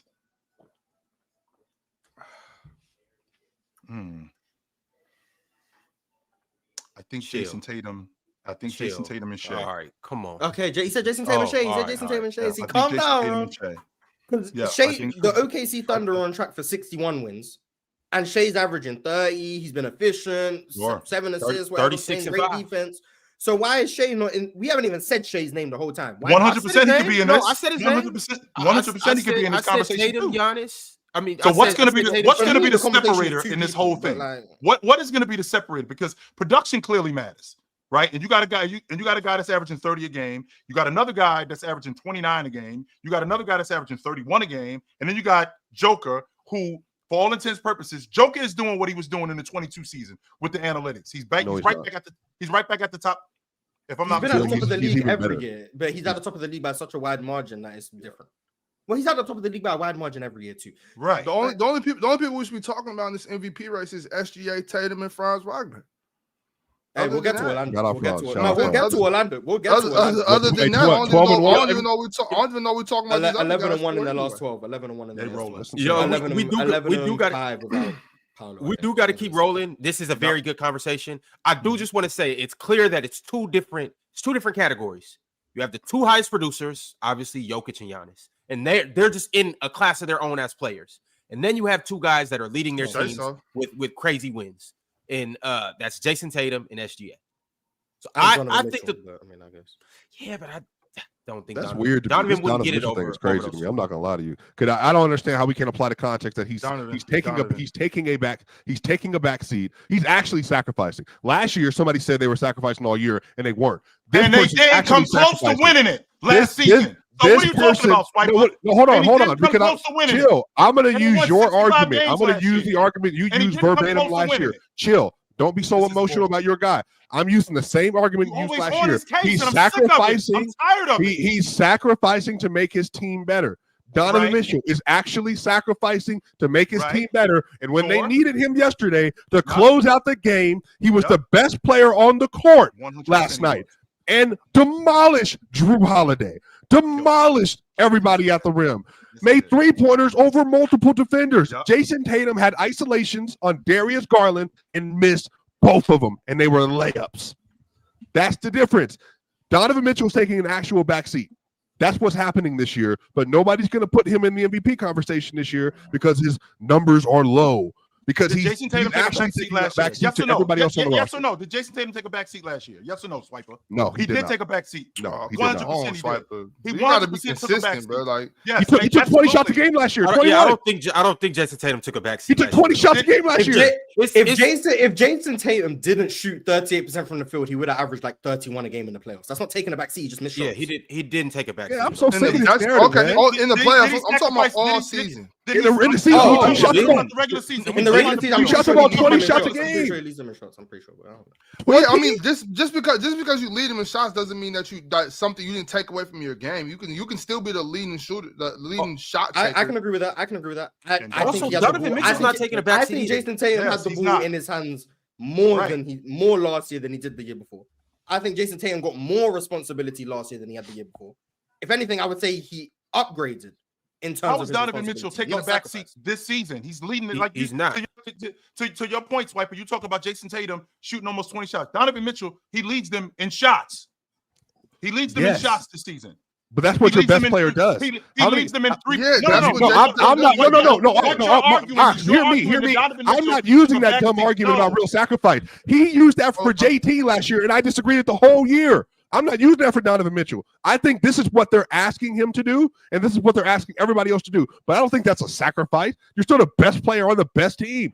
That's what happens. JT got credit for sacrificing last year, and that should somehow put him in the MVP conversation. Well, best player on the best team sounds like MVP to me, Swiper.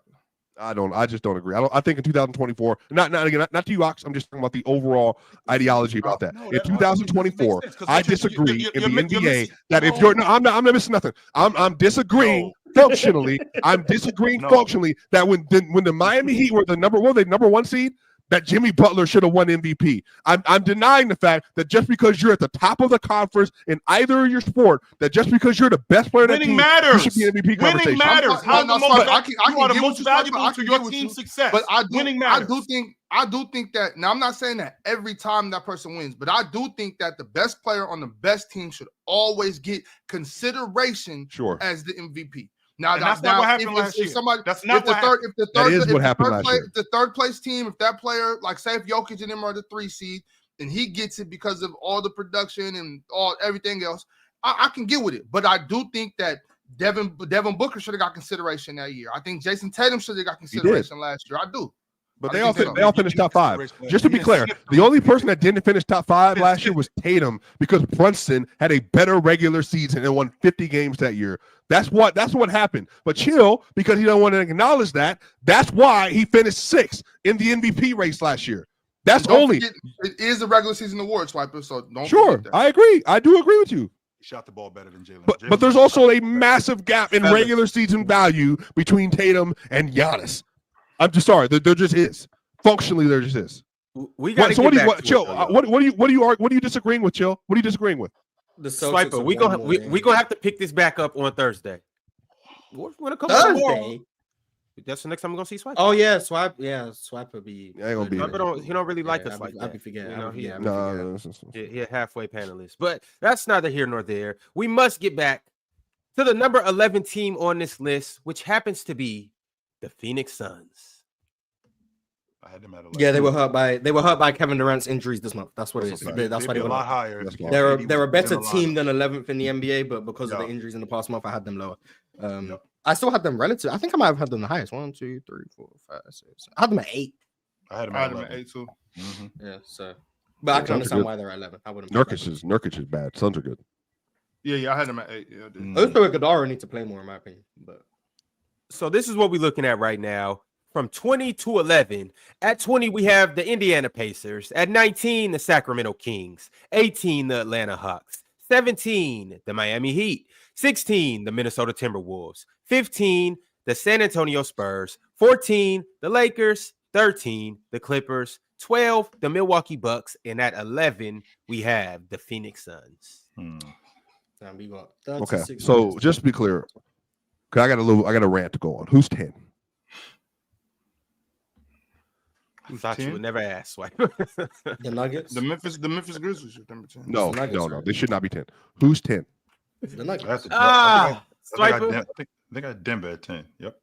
Well, okay. I just want to say this. I want to say this before they play the Warriors tomorrow and before they play the Cleveland. They win both of those games, then obviously all this is irrelevant.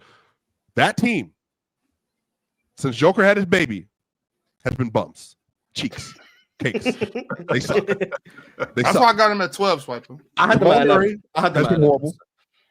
Everybody else on the roster, for the most part, has been really good. Jamal Murray's been horrible, but he's getting better as of late. I don't make it all about him. But the way they have been playing the last 3 games Horrible. They were down 24 to the Dallas Mavericks because they were playing around, and then they came back. They're up 9, they're up 7, and then they let a 9-0 run happen because you just can't do that whenever you want. You can't turn it on and off whenever you want. Yesterday versus the Clippers, they're up 10 in the third quarter, Rocks. They played the worst defensive stretch I've ever seen in basketball, not running a hedge and rotation at all correctly in any way, shape, or form. Wide open threes to Norman Powell. Wide open threes to James Harden. Makes no sense. They deserve everything. They deserve to be blamed for all of that. They cost themselves that game yesterday. And then on top of that, you lose to the Mavs. You get blown out by the Knicks because nobody shows up to the game because they want to hang out in LA, have fun, and want to show up and just do whatever. You deserve. They would, if they were 30, I wouldn't be upset. I got real standards. If they were 30, I wouldn't be pissed off. This team, they are the most frustrating regular season team prior to January you'll ever see in your life. Because every year they're going to be like, same thing in the championship year, by the way. They're the 28th ranked defense September of 2022. And then we should probably play now. And then they had a top 6 defense the rest of the way. That's what they do. They pretend they care about the season. They'll start the year off with 1 or 2 good wins. And then they'll get to December and be like, man, we really don't want to be here. And then January comes around. They're like, you know what? We should probably go win a championship or try. And they'll blitz everybody. They did the same thing last year. Chill. I'm put them at 30. Put them at 30. Where did you have them? Put them at. I was traveling yesterday to come here to come watch this team play to cover this team tomorrow. So I didn't get a chance to put the list together. So I get off my flight. Ox. I'm looking at halftime. I'm like, oh, okay. 59-59 is a good game. I watched that third quarter. What are you doing? What are you doing? And then you missed not 10 of 18 from the free throw line. What are you doing? And then Jokic is like, 23-point triple-double third quarter. I'll take 3 shots in the fourth quarter. Why? Why are you protesting? So anyway, so they deserve to be 30. I heard. I'm consistent with mine, chill. I'm consistent with mine. I'm always gonna be. If you're the best, you got to be the best. I don't know what I'm watching. They're worse than the Kings. They're worse than the Kings yesterday. It was like 3 straight plays they gave up of James Harden right wing 3. That was funny. They're not playing. Again, this is not about ability. This is Julius Randle. You have the ability. You're just deciding to not do it. You can't rotate, Mars. You can't rotate at all. You just stop moving. Okay. I had them at 11. I didn't think they were the top 10. But I had them right outside at 11. Yeah, I think there's concerns. A big one being Jamal Murray. Offensively, defensively, he's their worst starter. He's their worst player in their rotation defensively.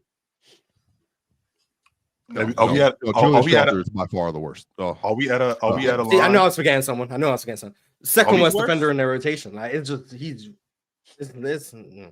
So aren't you in the rotation or no? Are we saying nobody wants to have this conversation? But are we at a line to bench Murray and let's go with Russ as the starting? No. He played well. Murray has been playing well offensively in the last few games. It's not that. I don't know. The whispers is getting a little louder. Chill.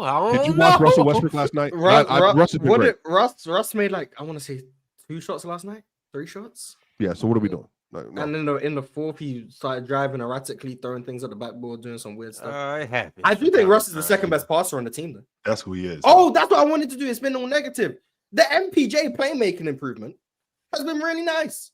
I really like the MPJ playmaking improvement. It's been great. Nobody went from Cam Whitmore to like, I'm willing to pass the ball when I can't score. Like, that's progress. And he's made some nice interior reads sometimes to Jokic. Sometimes when like someone closes out hard, he's able to make an extra pass. That progress has been really nice to see. So I want to give MPJ some credit for improving his. And by the way, I just want to be clear about this. And I'll be done here. I'll be done with your team because I gotta whatever. They're watching Joker have this all-time great season, and they're still like, I don't know if I want to show up today. That's what's happening. I don't know if I want to be here today. I don't know if I want to do this. I don't want to make this rotation. Jokic is getting all the rebounds, all the points, all the assists. I don't know if I want to make this backside rotation. Meanwhile, we got an all-time grade on our crew. Meanwhile, we got call out the switch. Call out the switch. Somebody secure the rebound. Peyton Watson, who I love. Peyton Watson, your man gets the offensive rebound. You were down 1. You get the offensive rebound. They get a kick out 3. Here you go. 1 minute left in the game. Now they're up 4 instead of now you got down 1. You're up the ball. Give the Joker the ball.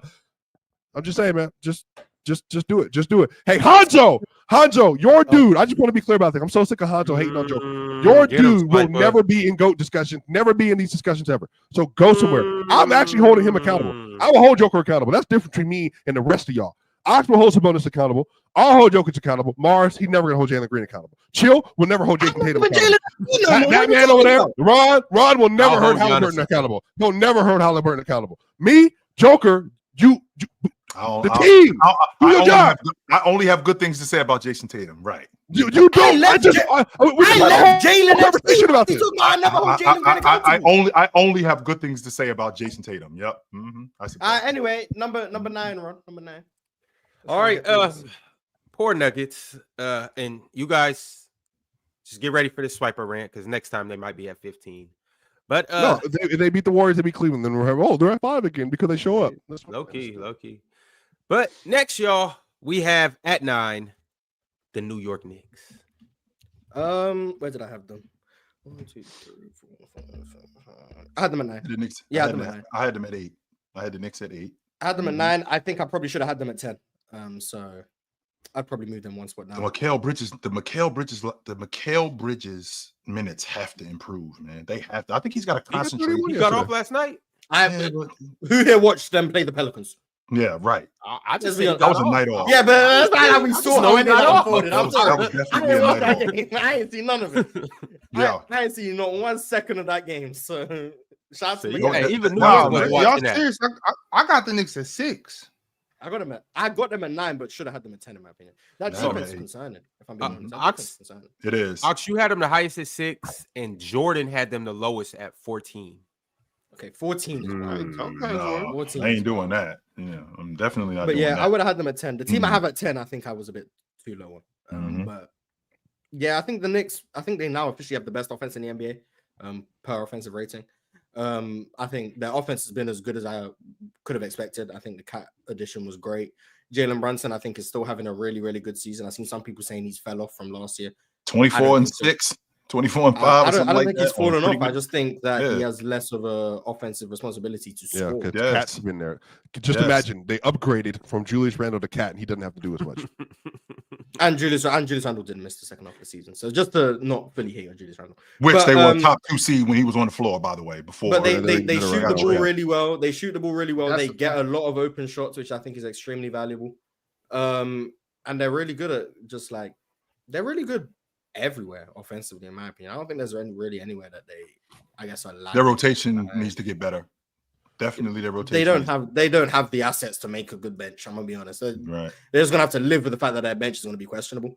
But I do think they're a really good team, especially offensively. Defensively, I think there's a lot to clean up. We'll see what Mitchell Robinson does when he comes back. But I think overall, what are we expecting from Mitchell Robinson when he comes back? Because again, it's not like Mitchell Robinson's coming back and he's playing 35 minutes. That's not happening. Like they're going to ease him back into the lineup. So what are we expecting from Mitchell Robinson when he comes back? Because I'm guessing that they're going to get a guy that's probably 15, 20 minutes to start, and then they're going to ramp up the minutes later on just to see if he can hold up. So I'm trying to figure out, like, when Mitchell Robinson comes back, what exactly is it that they're expecting from him? On top of rebounding and size. That's 100%. Rim protection at all? Anything, please? And with that, pick and roll defense. I think Mikal Bridges has been the best. Like when he was in Phoenix, he was the best when he was in Mars. Didn't agree with this at all, and that's fine. I think he was a defender who could score, and I think he concentrated primarily on his defense and making open shots when he got them. But primarily, a lot of his game was his defense, creating some of his offense, getting out in transition, coming off screens, making things harder for people, and then getting his offense going. That's not what's going on in with the Knicks. It's almost like we're looking to run stuff for him, and we got tricked in Brooklyn too. We 100% got tricked in Brooklyn. No doubt about that. We got. Remember when Ron said he was an all-star caliber player? Ron 100% said that. Yes, he did. When he was averaging 27? When he was averaging 25 made the all-star team next year. Yeah. When he was averaging 27? At that moment in time, that 27 was fake. Later, brother. He was like, nah, that's 27. At that moment in time, man, he was could killing. Do that. Yeah, he could. All right, okay. He fooled us then. He had me fooled. Yeah, he had you fooled. Let's say he fooled us. He had you fooled. I think the Knicks got to change their rotation. I mean, they got to improve their rotation, and I think Mikal Bridges needs to get back to being a defender who can score, as opposed to this primary scorer. Like, that's not your game. That's not who you are. I don't think defense is his game anymore either. But We can fix that though, Mars. That's the difference. I think we can fix that. We'll see. Marcel Sansalone said Julius is a big game bum, especially playoffs. Zero defense. The criticism you give to Luka, you got to give it to Randle. I'd rather have 100 players in the league before I choose Julius. He's a bum. That's why I don't get. I don't get how you can talk about Julius Randle's effort issues as much as you do, and then not keep that same energy for Luka. Like I don't. They're not the same, Mars. Hell no. You can call Luka the worst defender ever, and with Julius Randle, you hesitate to even say he's bad. Like I'm not saying call him the worst defender ever, but you like. That's the effort. He can play defense. Like with Luka, it's like no, he just doesn't try his effort. Worst defender ever. Julius Randle, no, but if he tried, he could do that. What's with the big discrepancy? I'm not saying he Julius does Randle try the worst defender ever, but like how that's come the difference. He does try though, Mars, and he tries way more than Luka does. He tries way more but the problem is his lowlights when they're bad, they're bad. That part of like when you see him running back on defense. But you see Luka doing it way more than you see Julius Randle doing it. Way more. When you see when I see Julius Randle competing on defense, I see him competing way more on defense, even if he's not as good a defender as most. I see him competing way more on defense. When I see his effort lag, I see it. When I see his effort lag, I don't see it nearly as much as I see with Luka Doncic. Way more. That's what I'm saying. Don't call him the worst defender ever. I just don't understand how one can be, when he tries, he's good, and the other one's the worst defender in history. I feel like that's a bit of a large leap. When Luka's probably not the worst defender ever. I mean, I can get with you on that, Marge. But Julius Randle is like 5 times the defender Luka is. Yeah, my argument isn't that they're the same defender. Right, that's what it sounds like. I just want to make sure everybody Marge, your stance on Randle is your stance is my effort between both Julius Randle and Luka, and I think that their efforts are miles apart. I do. Y'all know why Luka gets taxed more in defense? Why? Because he's so good on offense. No, that's not why. Seems like you should probably get more leeway if you're a better player, but I mean, I don't know. Like he's such a good player that it's just glaring. Like we actually focus and pay attention to Luka because he's a star. No, Ron, we don't do that with Julius Randle made All NBA. Yeah, he all well, no, he's a star. He's a star. He's a star. I'm just talking about in general. That's why Luka gets labeled as the worst defender ever, because it's just relative to who he is, and he's such a gigantic star that it's like, Luka, I get what you're saying. People pay more attention to the You're so good, but why are you so bad over here? If Julius Randle was putting up Giannis offensive numbers, he would be getting more slander for his defense too. I get what you're saying. But all right, y'all. Let's go ahead and get into number 8, which happens to be next one 9, yeah. Which happens to be, well, Luka Doncic and the Dallas Mavericks. Wow. I had them at 10, and I think I put them too low. That's who I said I would have put the Knicks below them. I think I was a bit too low on the Dallas Mavericks. I think overall they've been pretty good the last 2-3 weeks or so. I think they started the month quite badly. Mm-hmm. But I think they're figuring some things out. PJ coming back in the lineup has been great for them. I think that's a big deal. PJ, I'm a PJ hater just because of what he did in the playoffs last year against OKC. But it's hard to deny his value and like how impactful he's been for Dallas. Najee Marshall, I'm gonna keep saying I told everyone about him. So that one's not really much of a surprise to me. But I think Dallas have really turned a corner in the last 2 weeks or so. I think, what was it? 8-1, 9-1 in their last 10 or whatever the person said. 8-2 or whatever. Like they've been really good. So yeah, I probably would have put them at 9 if I was redoing this. I had Dallas. Maybe 8, 9 or 8. Maybe 7. That's 7 is as high I can go. Yeah, 7 is as high as I could go. I'll go 7. Mm-hmm. I'll say 7. Yeah. That's why I had them. Yeah, maybe 6. Maybe 6. 6 is as high as I could go. Yeah, there we go. Can't do it. Where'd All you right, have well, I think I had them at 9. Okay. Yeah, the highest on the Mavericks was Pirate at 6, and the lowest was Penn at 10. So yeah, that's the range I see them. 6 through 10. 6 through 10. So yeah, that's right. All right, fellas. Well, we have something interesting at the current moment. With the next 3 teams, we have a 3-way tie. Wow. Interesting. What 3 teams is this? This is the Memphis Grizzlies, Nice. the Golden State Warriors, Nice. and the Orlando Magic. Orlando. Orlando's Yes, better than sir. all of them. Orlando's Yes, better than sir. all of them. Hey, Ox, you better Orlando's better stop, than yo. Orlando's better than all of them. Orlando. Stop what? Yo, I got Orlando at 3. Yeah, me and Ox are on the same page. Orlando's better than the Warriors and Memphis. What do I have Orlando? Orlando's better than the Warriors and Memphis. I got Orlando at 6. So here's what we're going to do, fellas. Of these 3 teams, I need you guys to tell me who is the worst. The Warriors. Okay. I got the Warriors. I got the Warriors at Warriors, Grizzlies, and Orlando. I got the Warriors at 9. I had the Warriors are the worst team now.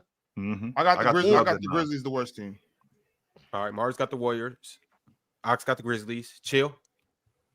The worst one of the 3? Yeah. The Dubs. I got the Dubs at 9. All right. Well, the Warriors, you are the first team that will drop off. Mm-hmm. I have them literally 1, 2, 3. Like they're all next to each other, but Orlando at the top. All right. And then so now we have the Warriors at 7. Now we are left with the Grizzlies and the Magic. And it seems to me like all 3 of you guys are taking the Magic. So who had the Orlando Magic low to where they're in Grizzlies talks? I had them at 6, and I got the Grizzlies at 5. Yeah, because I got Grizzlies at 10 and Orlando at 3. Damn. I have 5 and 6. Orlando 5, Memphis 6. That's what I had them at. The lowest was Pirate and Hayes. Both had them at 8. They got a couple 7s. The highest was Ox at 3.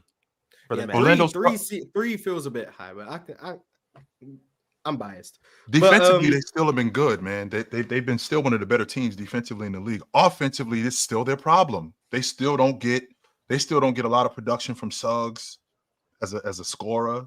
I mean, Franz is still one of the better downhill guys in the league, no doubt about that. But I think they really miss Paolo. I think they miss Paolo's playmaking. I think they miss Paolo's passing. I think they miss Paolo's bucket getting. KCP has been good in stretches, but overall offensively, I still don't get what I should be getting at a window card. I'm out on him, as a matter of fact. I want to move off of him. I'd like to trade him because I don't think he's as tough as I'd like for him to be. So I'm good on him. I think that was my disagreement with you and Chill. I think you understating this Orlando offense with Franz leading them. In the last 2 weeks, they're 11th in offense. With Franz on the floor, they're a top 10 offense. Like, I think their offense has been fine. Now, their defense is what their calling card is. They're 2nd in the league in defense. And over this stretch, I think they've been 3rd in the league in defense. But with Franz on the floor, they're a very good offense. Like, they're much better than they've been. Much like they're not a bottom 10. The reason they struggle offensively is because Franz doesn't play with 48 minutes, and they're the worst offense in the league when he's not on the floor. But when Franz is on the floor, they're a good offense. Like, they've been better than any iteration of the team with Paolo. No disrespect, I'm not saying Paolo is trash, but when Franz is out there, they're a solid enough offense to where they're a really good team. It's just he doesn't play 48 minutes a game; he plays like 35, 36. So that I don't think that offense is that much of a concern. If I'm being honest, that's why I think they're a really good team. That's why I had them at 5. Because defensively, they're just a monstrous team. And I think if Paolo's back, they're going to be even better. I think they can climb into this top 4, top 3. But for now, I want them at 5 because their start of this run, where their start of their non-Paolo stuff did happen in November, and they did lose 5 straight. So I'm still factoring that part of the season in. But that's what I was doing. The last 12 games, they've been amazing. Or last 13 now, I think they're 12-1, 11-1. They've been great. So that's why I had them at 5. The Warriors. All of my concerns I had about them in preseason are now finally starting to show when Buddy Hield isn't shooting like peak Klay Thompson. Here it comes. They don't have other guys who can create advantages. No, they don't. The same problem I had in preseason when they were 5-0. They started the season 7-1. They don't have guys who can make advantages outside of Steph Curry, and their offense just stagnates. And it's really sad to watch. Like, it's a bad offense. When you don't have 2 guys shooting 50% from 3 on 12 attempts, you realize this offense is extremely flawed, and you're relying on Draymond Green open threes more than you probably ever should. And you're relying on Kyle Anderson drives and all this type of nonsense. Like, the last and by the way, games, Mars, I think the Warriors have played have been really bad to watch, really bad. So, yeah, I'm lower on the Warriors. I still got them at 7 because I think they started the month really good. But as of late, they've fell off a cliff. And by the way, Mars, since we're on the subject of those shooting slumps with Buddy Hield, 30 days from now was what, Mars? January. January what? And here it comes. Here it comes. No, he talking about Steph now. Steph falls off in January. There we go. Steph. I mean, You got. There's 3 Stephs. You got post Thanksgiving Steph, where he's been. Aisha made some interesting foods. So you don't know. So we're here right now. Yeah, you don't know what Steph gonna do. Then you got Christmas Day Steph, bum. Christmas Day Steph, bum. And then you've got shooting slump Steph that happens post Christmas, January time, where bum. So we'll see how the Warriors come out of that period. But yeah, I got the Warriors. Mars, Aisha don't got time to be cooking. I didn't know she was acting. She in a movie with Lindsay Lohan. I was like, is it? What? Oh. Yeah, my sister and my mom was watching just the other day. I'm like, wait, don't she look like Aisha Curry? They said that is Aisha. I was like, oh, is she acting? I didn't know. I think you're kind of low on Memphis though. Ox. 10 is a bit. That's exactly what I was about to get to. 10 is a bit low, I think. Why? I think why? Really Why are y'all pumping up the Magic and we're not doing the same thing to the Grizzlies? Magic better strength of schedule would be my argument. The Grizzlies have had a really easy schedule as of late. Like this is their 6-game winning streak. Philly, Chicago, Portland, Detroit, New Orleans, Indiana. Like it's been a really easy schedule. Detroit doesn't but suck, I also think the Grizzlies are good. Yo! I'm just saying that would be the argument. I'm just saying, that would be the argument. But I think the Grizzlies are good. I think Jaren Jackson is really underrated. So I don't know. Can I just give you the Magic? He doesn't average 10 rebounds, but at some point you have to appreciate what Jaren Jackson is doing. Can I give you the Magic's wins? Go ahead. The Nets back-to-back. Good team. The Bulls. Okay. Y'all can continue to hype up the Nets, but it's the Nets. Keep going. The Bulls you go. The Hornets. Yeah, that's it. The Pistons. Okay. They did beat the Lakers, and that was when Franz went crazy and hit that game winner. The Franz game winner. Lost to the Clippers the day before. Oh, yeah. They did beat the Suns. Yep. So I'll give them the Lakers and the Suns. They got 2 right there. Then they got the Sixers. Then they got the Pacers. Y'all seem to not be high on the Pacers. They should be lower, right? They got the Pacers. Yeah. Then the Hornets. But you named 2 good wins. Then the Pelicans. You named at least 2 good wins. At least. Nets twice. Bulls, Hornets, Pistons, Sixers, Pacers, Hornets again. Garbage. Wizards, Pelicans. That's garbage. 10 games. 10 of their wins. Yeah, and you take out the good wins in Lakers and Phoenix. But you got the argument is the strength of schedule. The Orlando at least have the Lakers and Suns on their resume. And the amount of time has been going on for. The Grizzlies, it's been like the last week and a half since Jars came back and Desmond Bane is in the lineup and Jaren Jackson.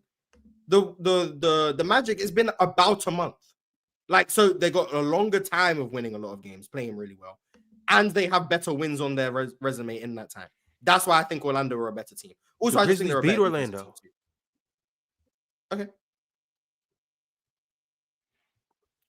I'm not necessarily trying to pit the Grizzlies against the Magic. All I'm trying to say is I am trying to do that, but that's not where I'm trying to get caught up at.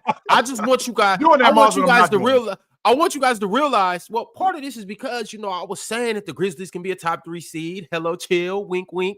But I do think that this team got a little more juice than we giving them credit for.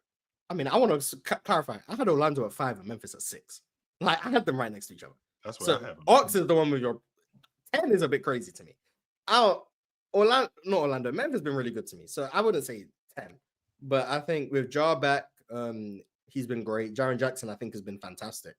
Desmond Bane has been a bit more up and down. But just overall, their depth as well. Like, they're getting quality minutes from everyone in their rotation. Santi Aldama, John Concha, Jalen Wells.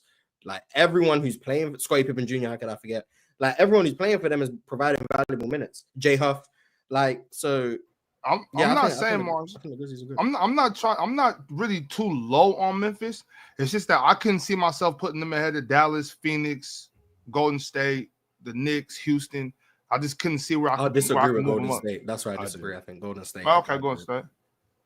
But yeah, I think there is like 10, 11 really good teams in the NBA right now. So I can understand that. And tomorrow we got a big game. It has in-season playoff implications for the Mavericks. Not necessarily the Grizzlies. The Grizzlies won't be making it to the knockout round, but the Mavericks still have hope. But I'm just excited to see those 2 teams play against each other. They're both closer to the top of the West, both in the same division. I think the Magic play the Knicks in the in-season tournament tomorrow too. They're both 3-0. That's and then the Bucks and the Pistons, they're both 3-0 too. Yeah, that's a big game. Like, I know our game against the Kings means nothing because we're already through. So Shout out to y'all, Mars. Probably wasn't even necessary. No, I just want to make sure that everyone's aware. You know, we do this. Where we at? All right. Yeah. Before we get to this, Andrew G sent through a $10 super chat. He said, I don't get how a 6'9" guy can have trouble attacking a 6'2" guy and have at least 50 pounds on him. Tatum might be the most frustrating superstar we've seen. Why he bulk up? He should have stayed slim, in my opinion. I know how. The reason why is because he goes to the rim looking for fouls instead of going to the rim to finish. That's the thing that's the most important. He goes to the rim. If it's a guy there, instead of going to the rim to finish over a guy, he's looking to get fouled. There's no reason for him, when he's got Darius Garland on his hip, there's no reason for him to just finish at the rim instead of trying to get to the stripe. That's the soft era that I feel like we live in. Instead of guys just getting, he should have dunked on.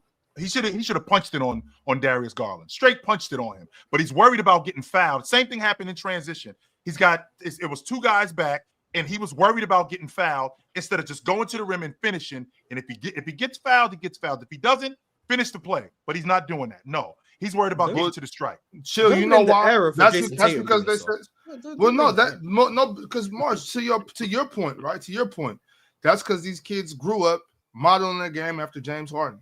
So revolutionary. Yeah, revolutionary. James Harden revolutionized the games where these kids are soft. They're not trying to score. They're just trying to get fouled.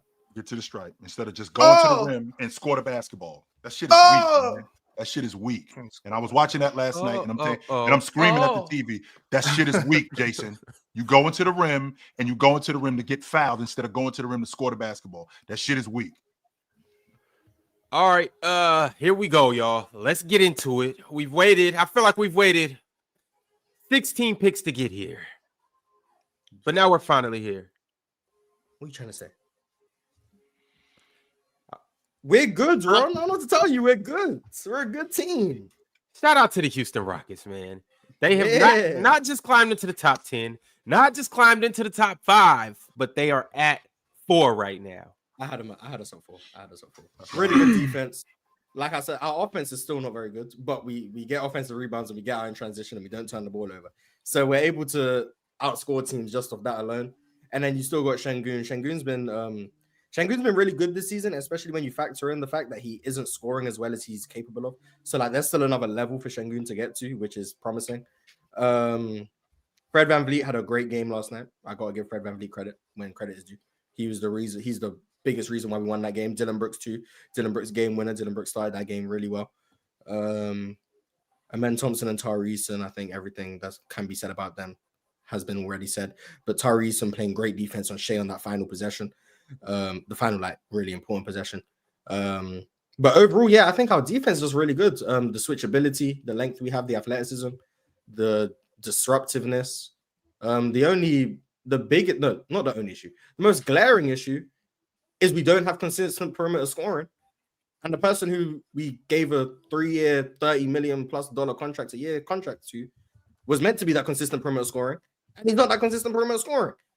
If we had Zach LaVine as our starting shooting guard, I think we'd be the 1 seed right now. So that's the only concern, really. But other than that, I don't think we have any flaws. Hang on for a second, Mars. Pick up the telephone and call up the Bulls and check their temperature on Zach LaVine. Nah, $50 million. The Lakers need Zach LaVine. Pick up the telephone and call up the $50 million for 3 more Bulls. years. That's a bit too much money. But if we had Zach LaVine, I think we'd be the number 1 seed right now. I think the only guys who I think have been disappointing this season are Jalen and Jabari. I think Jabari's finding other ways to impact the game as a rebounder, as a defender, which is cool. Jalen is trying to find him where he fits in, but reality is he fits in when he scores the basketball. That's what he's there for. He has to score the basketball efficiently. And if he's not going to do that, we have to find someone who can, because that's our biggest weakness right now as a team, perimeter scoring. But yeah, I think 4 is where we should be. I don't see us any higher, but I also don't see us any lower, if I'm being honest. I think 4, maybe 5. I can understand having Orlando above us. Other than that, I think that's where we deserve to be. Two things really quickly, Ox. That game turned last night, Oklahoma City and Houston, at the 5.5-minute mark. We got 3 straight fouls. I thought Houston. I thought Houston was. Them fouls were so fake.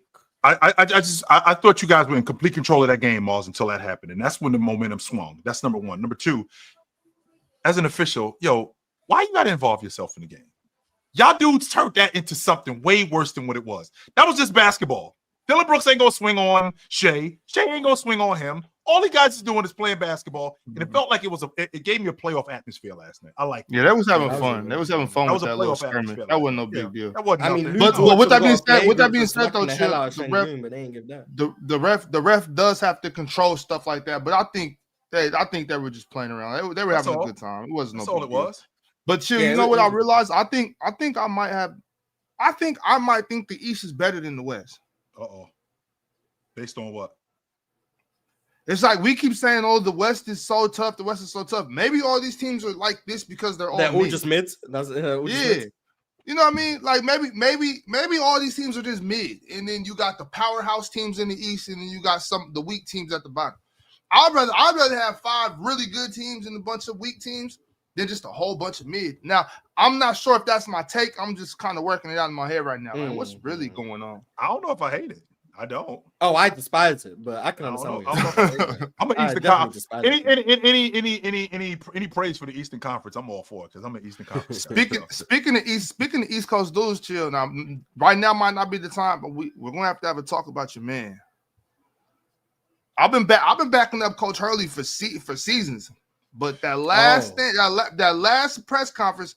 I don't know if I can get behind Coach right now, chill. I don't know if I can. The Lakers dodged the bullet. The Lakers dodged the bullet. You're not the only one. Yeah, you're not the only one. I mean, to go out to Hawaii and lay an egg and lose 3 straight. I mean, to lose 2 straight and then get smoked by Dayton. Not lose to them, get smoked by them. No, it was awful. Absolutely. Them boys was out in Hawaii. What's the little party called? Why are they saying we not contenders? Yo, Chad, what the hell? How we not contenders? But in terms of the Rockets. Nobody had them lower than 5. Nice. One person had them at 3. Mars? No, I had them at 4. Oh, okay. Huh. They beat the Thunder last night. They have a better record than the Thunder. No, we don't. We're half a game back. We don't have a better record than the Thunder. Oh, yeah. But you guys beat them last night. They also blew us out 127-106. Yeah, Ron. Let's chill out on Fred VanVleet going for 38. Let's chill out. Yeah, we won that game because Fred VanVleet made a grenade and Dylan Brooks made a crazy fade. Yeah, like we got very but y'all won. Yeah, but we got look. Okay, we're not better than OKC. On the other end, if I would have said, "Oh, J-Dub made a crazy fade and Casey Wallace made a 3," they made it. Yeah, but we're not better than OKC. I got y'all ranked higher than them. Y'all, you guys are playing better than them right now. You guys are 8-2, 3-game winning streak, and y'all beat them. That was enough for me to put them ahead. We're not better than OKC, but I'm fine. We're the second best team in the West, I think, comfortably. So there's that. And then when Şengün turns it around and is finishing at the rim with his level of consistency, I think we're going to be even better. I'm not even betting on Jalen Green turning anything around. This is just who he is. He's a bum.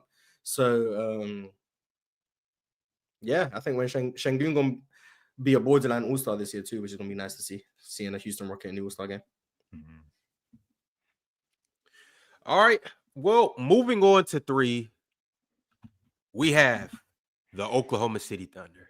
I had them at 2. I did too. Yeah. But yeah, 3 is fine. This top 3 was solidified for me. I knew there was going to be these 3 teams. Mm-hmm. But yeah, I think OKC is really good. I think Isaiah Hartenstein has changed things for them.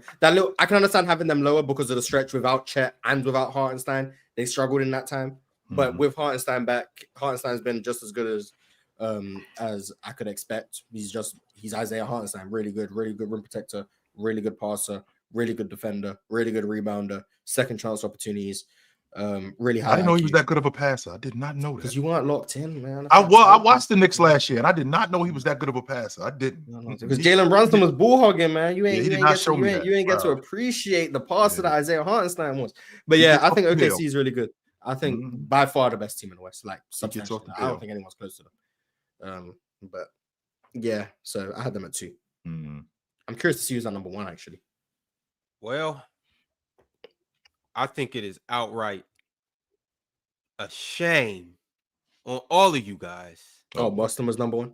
That the Cleveland Cavaliers are number 2 right now. I think that's disrespectful to you guys and the body of work that these guys put in. And on top of that, the same logic that I kept with the Rockets beating the Thunder, the Cavs came and beat them boys, kicked them boys' ass. The Celtics just beat them a week and a half ago. Okay, but they won last night. Yeah, but they're 1-on-1. We're doing power rankings on the month. You can't just be like, well, the most recent one, the Cavs won, so they're better. Like that, you can't do that. For sure. Okay, for sure. But That's what you've done twice now. But they had a better month. They've had a better season. They've had season. I agree. Better month. Better month. They just dropped 2 back-to-back to the Hawks. Better month. I don't know. But better season, yeah. But based on the past month, I think Boston were better, and I think Boston are the best team in the NBA. So yeah, I had Boston 1, OKC 2, Cleveland 3. But I can understand having Boston 1, Cleveland 2, OKC 3. I can understand Cleveland's. I don't know if you can get Boston at 3, but I can understand a different lineup of all of them. But I had Boston number 1. Boston does such a great job in forcing switches, and the reason why they do such a great job in forcing switches is because they screen so well. And that's why they get the switches that they need to get. When I'm watching Darius Garland get switched onto Porzingis, because the action that they get, they're not ghost screens. They're actual screens where you're putting bodies on people and they're forcing switches. Now, we've already had this conversation, guys, where guys don't know how to get over screens. They don't talk enough. That's been the biggest problem. And I think that Boston did take advantage of that last night. That game came down to, at the end, my best player is better than your best player. That's what it came down to. Donovan Mitchell is better than Jason Tatum. I agree. Yo, I'm running a poll right now. Who should be number 1 in the power rankings? Celtics, Cavs, and the Thunder as well. You guys go vote. Let me know who you believe should be the number 1 team. We got some super chats right now. You guys seen the power rankings. Before we get into the super chats, actually, I'm going to read the top 10 off one more time. You got the Nuggets at 10, the Knicks at 9, the Mavs at 8, the Warriors at 7, the Grizzlies at 6, the Magic at 5, the Rockets at 4, Thunder at 3, Cavs at 2, and the Celtics are yet again on the top of the NBA power rankings. I don't think we did too bad. I don't think we did either. There's some like minor disagreements. Like I think I'd have the Wolves a bit lower, and I'd have the Nets above the Pacers. And in looking back, I'd probably have the Mavericks a bit higher. But everything else, I think we did okay. All right. Once again, shout out to our Hall of Famers. Appreciate y'all for holding it down. We got a couple more super chats that we're gonna dive into. So let's go ahead and make it happen. Ishaq Ira said Dallas beat Orlando by 30. Beat OKC, Denver, and New York on the road without Luka. Have been winning with many injuries and top 7 in offense and defense. Memphis has had such a weak schedule. The official NBA rankings have Dallas 5th. Get for real. Yeah, I'd probably have them at 6. Probably, I'd probably have them right behind Orlando if I was redoing this. But whoops. Look, somebody said W list. Y'all did good from Quan. Hey, thank you. Appreciate it. I do think this is one of the better ones. Maybe it's because Swiper didn't contribute to this list. Yo, we got I shouted out the Hall of Famers. That's KT, Hunting Gilgores, Multi Kenny, and Cobra Son of Raditz. Salute to y'all. Speaking of our other members, L Dog 661 became a member today. Bobby 7 also became a member. And Jalen King sent through a members chat. He's been around for 16 months. He said, Harden FC and Rockets fans, stand up. Yeah, it's been a great time for me. Harden FC looking great. Rockets FC looking great. Amen FC looking great. I abandoned Jalen FC, so I'm not depressed. Like it's been amazing for me. It's been wonderful. Your guy, Boss Man, sent through a members chat. He said, congrats to the Wizards completing no-win November. They need to give Marvin Bagley some minutes. That's what they need to do. You can't do that, yo. Like we can't lose every game in a month. We can't do that. Well, yeah, you can. They should just give us Marvin back, like personally. Hand him over. Can we get Marvin back, please? Give a break, yo. Garbage. Easily B became a member. Shout out to Easily. JB Parisian sent through a members chat. He said, "Goated show, Spurs fan. Should I get delusional?" Wemby is already is on the cards. I think the pain is on the cards. Wemby has already put that effect on you. Just having Wemby already makes you delusional. No, but imagine if you had a 7-4 guy like that on your team. I'd be delusional too. Mm-hmm. Yeah, I think the play-in is on the cards for you. Do I think you're going to make it ultimately? No. But I think it's on the cards. I think you guys can compete for it. And if Wemby is as good as he has been the last 8 games for this season, yeah, that's a top 5 player in the NBA. You're starting to see the light at the end of the tunnel.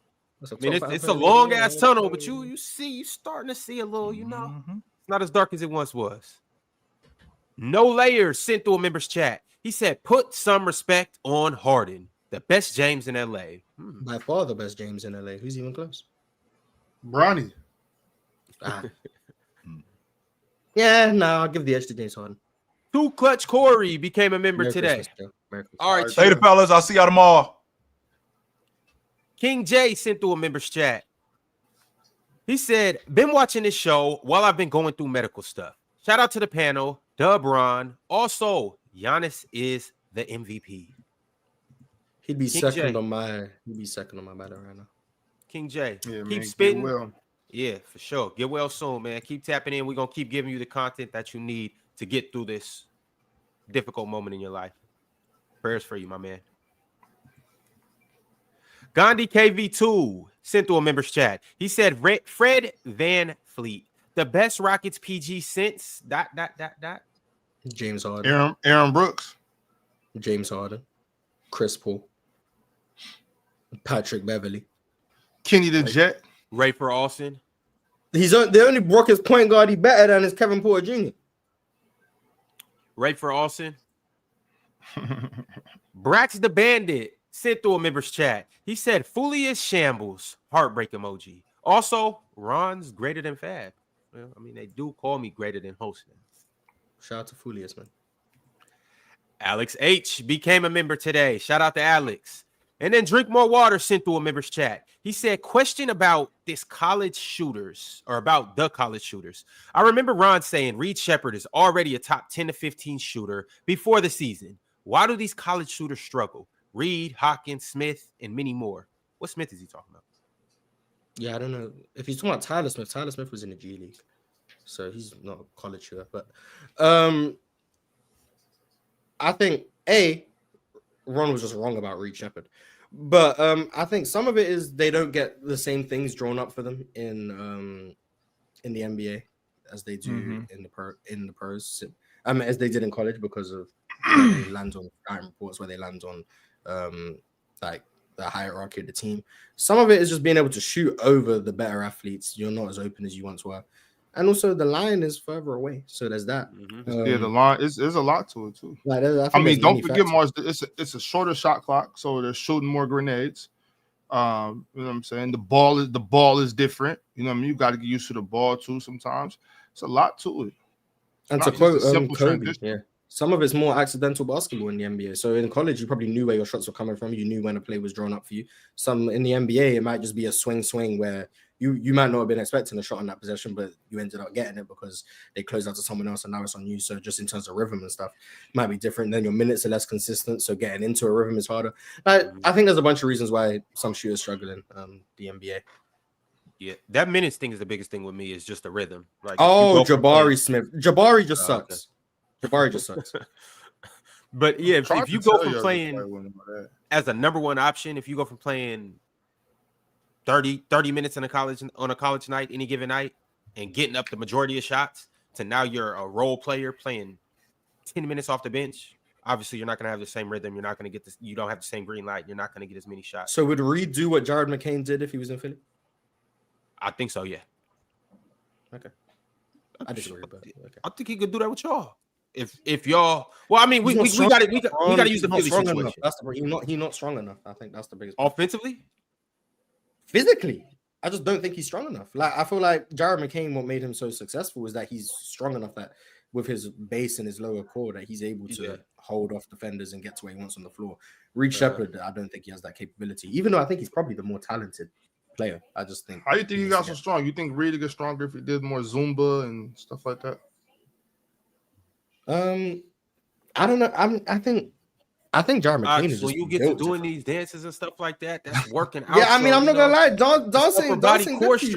Dancing good for you. That's a good workout, man. Dancing good for you. So I don't know. Maybe that's why Jared McCain's so strong. I don't know. You know what though, Jared McCain, he just seems like just a good kid, man. Just enjoying his life. I saw the one video where he's like, man, I've never really been in the snow before. He drinking his chocolate. Yeah, man. It's just like, you know, you can't be mad. You gotta love it when somebody's just being themselves, regardless of people just talking shit. You know what I'm saying? Just enjoy your life. Just enjoying his life. I don't see enjoy your life, young man. You know, hurting nobody but people mad at him. But I mean, I get it. Well, I get it. I just think it's stupid. Eric Elliott became a member today. Shout out to Eric Elliott. And now is a good time to once again let you guys know that this show is brought to you by PrizePicks. Here goes the promo code right here. Make sure to download PrizePicks, use code panel, and play $5 to get 50 instantly. PrizePicks is going to offer you some of the best action on the NBA that you can possibly get. So join in on the action and run your game. PrizePicks makes it easy to get real money and get in on the action with the players you love. Pick more or less on 2 or more players in any sport to win up to 200 times your entry fee. It's really that simple. If you want to be a winner, jump on the PrizePicks. All right, y'all, we got a couple more super chats, so let's go ahead and make it happen. Mavs Luka Kyrie, whatever. Forget Clay. He said, y'all clearly don't know Mavs ball. Mavs are the only team with a top 7 offense and defense, and y'all have them 8th. They the best team in the West. I don't agree with that. I don't think they're the best team in the West by any stretch of the imagination. But if you want to say they're the most well-balanced team in terms of offense-defense balance, sure. But I still think I'm always going to take being elite on one side of the ball and good on the other as opposed to just being good on both sides. Like, I think having the best defense in the league and the 10th best offense is better than being 7th in both. But that's just me. Dookie Baylocks said, can the whole panel agree now that the Lakers need an explosive scorer and a closer like Zach LaVine or Cam Thomas? And damn, it's been a year already. They need athleticism. That's what they need. They need athleticism. And another scorer wouldn't hurt, but they need athleticism. I hope they can get Zach. That'd be exciting. That'd be fun. But shout out to Dookie for being around a year, and shout out to everybody else that's been around a year or even longer than that. Salute to y'all. Speaking of which, Cowboy Bob said, wow, Swiper last year disagreed with Tatum from the chill argument, or disagreed with Tatum from the chill argument. Now he's using the same thing he disagreed with to say Mitch is better than Tatum. Flip, flop, swipe. I may be wrong, but I think his point was that Jason Tatum was being not accused. Accused sounds negative, but people were saying Jason Tatum was sacrificing last year when the evidence was simply his points per game going down, when in fact he was taking just as many shots as ever. In fact, he probably had more responsibility than ever. And now they're using that same stuff to hold back Donovan Mitchell when you could easily make the case that Donovan Mitchell is sacrificing more than Jason Tatum ever did. His touches have gone down. His time of possession has gone down. He's playing off the ball more now. Like, Donovan Mitchell has clearly sacrificed more than Jason Tatum did last year. But somehow that's not a case for Donovan Mitchell, but it was a case for Jason Tatum when it's clearly more true for one than the other. I think that's the point Swiper was trying to make. Not my point. I'm saying that was Swiper's point. Ray Starr said, Mars, at their absolute best, who is more valuable? MPJ on offense or McDaniels defense? McDaniels on defense, but I think at the absolute best, I think MPJ is more likely to be at his best offensively than Jaden McDaniels is on defense at this point. So I still think MPJ is probably the better player. But I think at their absolute best, Jaden McDaniels' defense is more valuable. For sure. Your Highness Charles said, why are people shocked by Bridges? The guy averaged 14 or 38% from the field the last 40 games of the season. His defense hasn't been good in almost 3 years. This is who he is. That's y'all got to be patient, man. Be patient. You'll see his impact. You'll see. I'm not going to see it defensively. I'm certain I won't. You'll see. Just watch. Okay. DeSarmo said a few games. ... SGA started the season so mediocre. He still can't make a bounce pass or a lob. Why is he in MVP convos? Hype and rep is tricking you. I think he can make bounce passes. Now lobs is a different story, but J-Dub got the lobs. J-Dub been throwing some nice lobs to iHeart. But yeah, Shay's a limited passer, I think. Well, first of all, let me say this. Shay is a little hype. Yes, I think so. But you don't have to be able to make a lob pass to be a candidate for MVP. You know what I'm saying? Like, I personally think a lob pass should be easy and you should be able to do that. But if you can't make a Yeah. lob pass, it's like Lob- I didn't vote for him lob because I've pass never is seen him hard, throw a bro. lob. Like you should be able to get it up to the midfield. That really shouldn't be that difficult. But I'm not gonna be like, oh, well, he doesn't make lob passes, so he can't be MVP.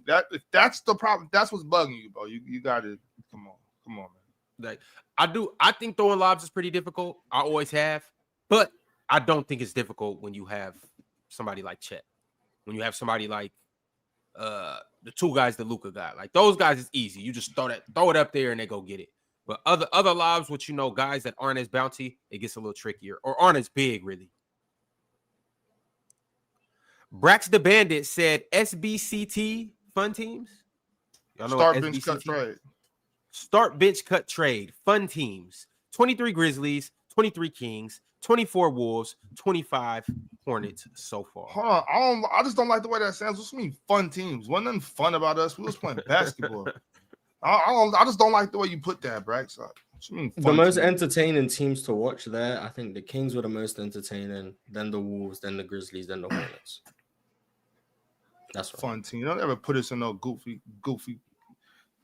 I got the Grizzlies, John Morant second to none. I got the 25 Hornets. Give me LaMelo Ball. And then I got the 23 Kings and then the 24 Wolves. Interesting.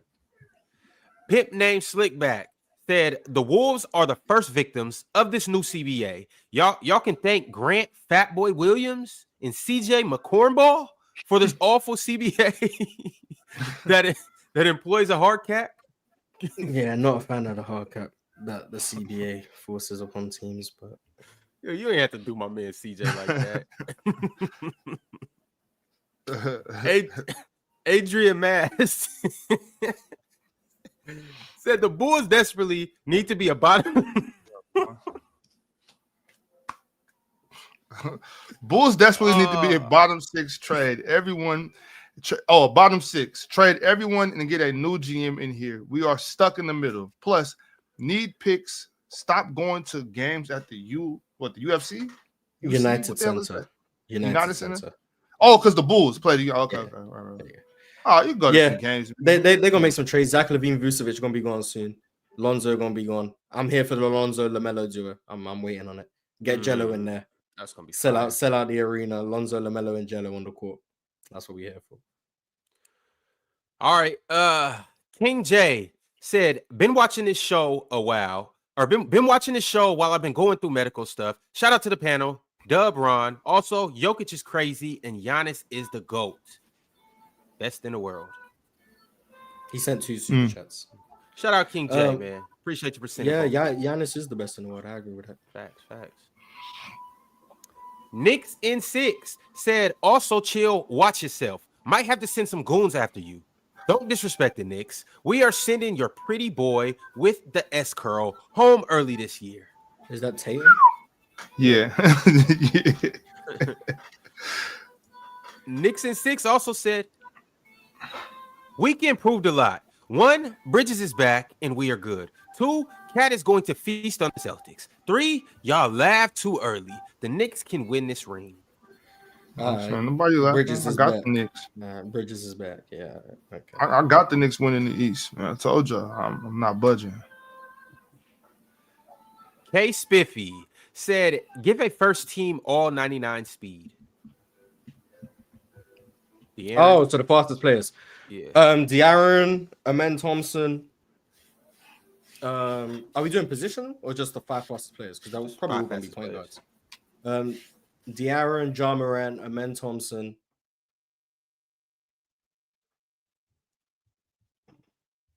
Luka. I think I can say Jalen Green and not be glazing. I think I can say Jalen Green. I think Rob Jaden Ivey might be faster, but Jaden Ivey. Jaden Ivey's faster. Jaden Ivey do be moving. Oh, someone said it. Jaden Ivey. Shout out to you, Jalen. No, I'm gonna stick with Amen Thompson, Jalen Green, Jaden Ivey, Ja Morant, De'Aaron Fox. I think they're the 5 fastest players in the NBA. I think Rob Dillingham should be in there. That's all I'm gonna say. But we'll see. Once he starts playing, we'll all come to the realization of just how fast he is. Giannis is a good one. I ain't gonna lie. Yeah, Giannis is going that he big, but Giannis fast in the sense that like he just covers so much ground with each stride. Like it's not like he's moving fast, but like he's covering ground. So that's the. He's still pretty fast though. So yeah, take off Jalen Green. Put Giannis in there. There you go. Shit, Bron's still fast too. No. We good on that. We good on that. Your Highness Charles said, chill. Cam Johnson is way better than Keegan Murray. Damn. Keegan disappointed me, Ox. I ain't gonna lie. Still early. Mo with the super chat. He said, Ron, respect Harden, please. He had a good game last night. Good job, James. FIFA boy said L gambling, L Harden, L Houston, L Lambo. And I agree with everything up here except the L gambling. All right. Jalen said, quote unquote, at some point, it's like, don't be that team. Talking about the Wizards. Shout out to Kuzma, man. You can't Mike. just not be that team if you're that team. What are you supposed to do? Mike with the super chat. He said, chill always glazes the Knicks. Grow up and act your age. Clown him. Someone said he was hating on the Knicks. Now he's glazing the Knicks. Hey, what's going on? Hey, Chill was killing me with this one. 75 doing la la la. I can't hear you. It's crazy. That's what you should have did. I can't hear you. I'm not listening. La, la, la. Alan L with the super chat. He said, Luka FC, we back. It was against the Blazers, but I don't care. Luka wasn't even hooping for her. I ain't gonna lie. Anthony Simons was the best player on the court. Void Century said, yeah, or he said, you're yapping. The Heat really wasn't the team in the league. Wow, or the worst team. Saying that it was, yeah, they stink. But they don't stink. I just don't think that's solid. They're an okay team. They're okay. That's where I'm at. They're okay. Rock Out Deuce said, y'all watch that Indiana Memphis game? Tyrese Halliburton on the road, 4 points. We back tomorrow. We back tomorrow. Don't worry about it. We'll be back home. Oh, 8 points. My fault, Tyrese. 8 points. My bad. Yes, I'm trying to play my man. Yeah, my bad.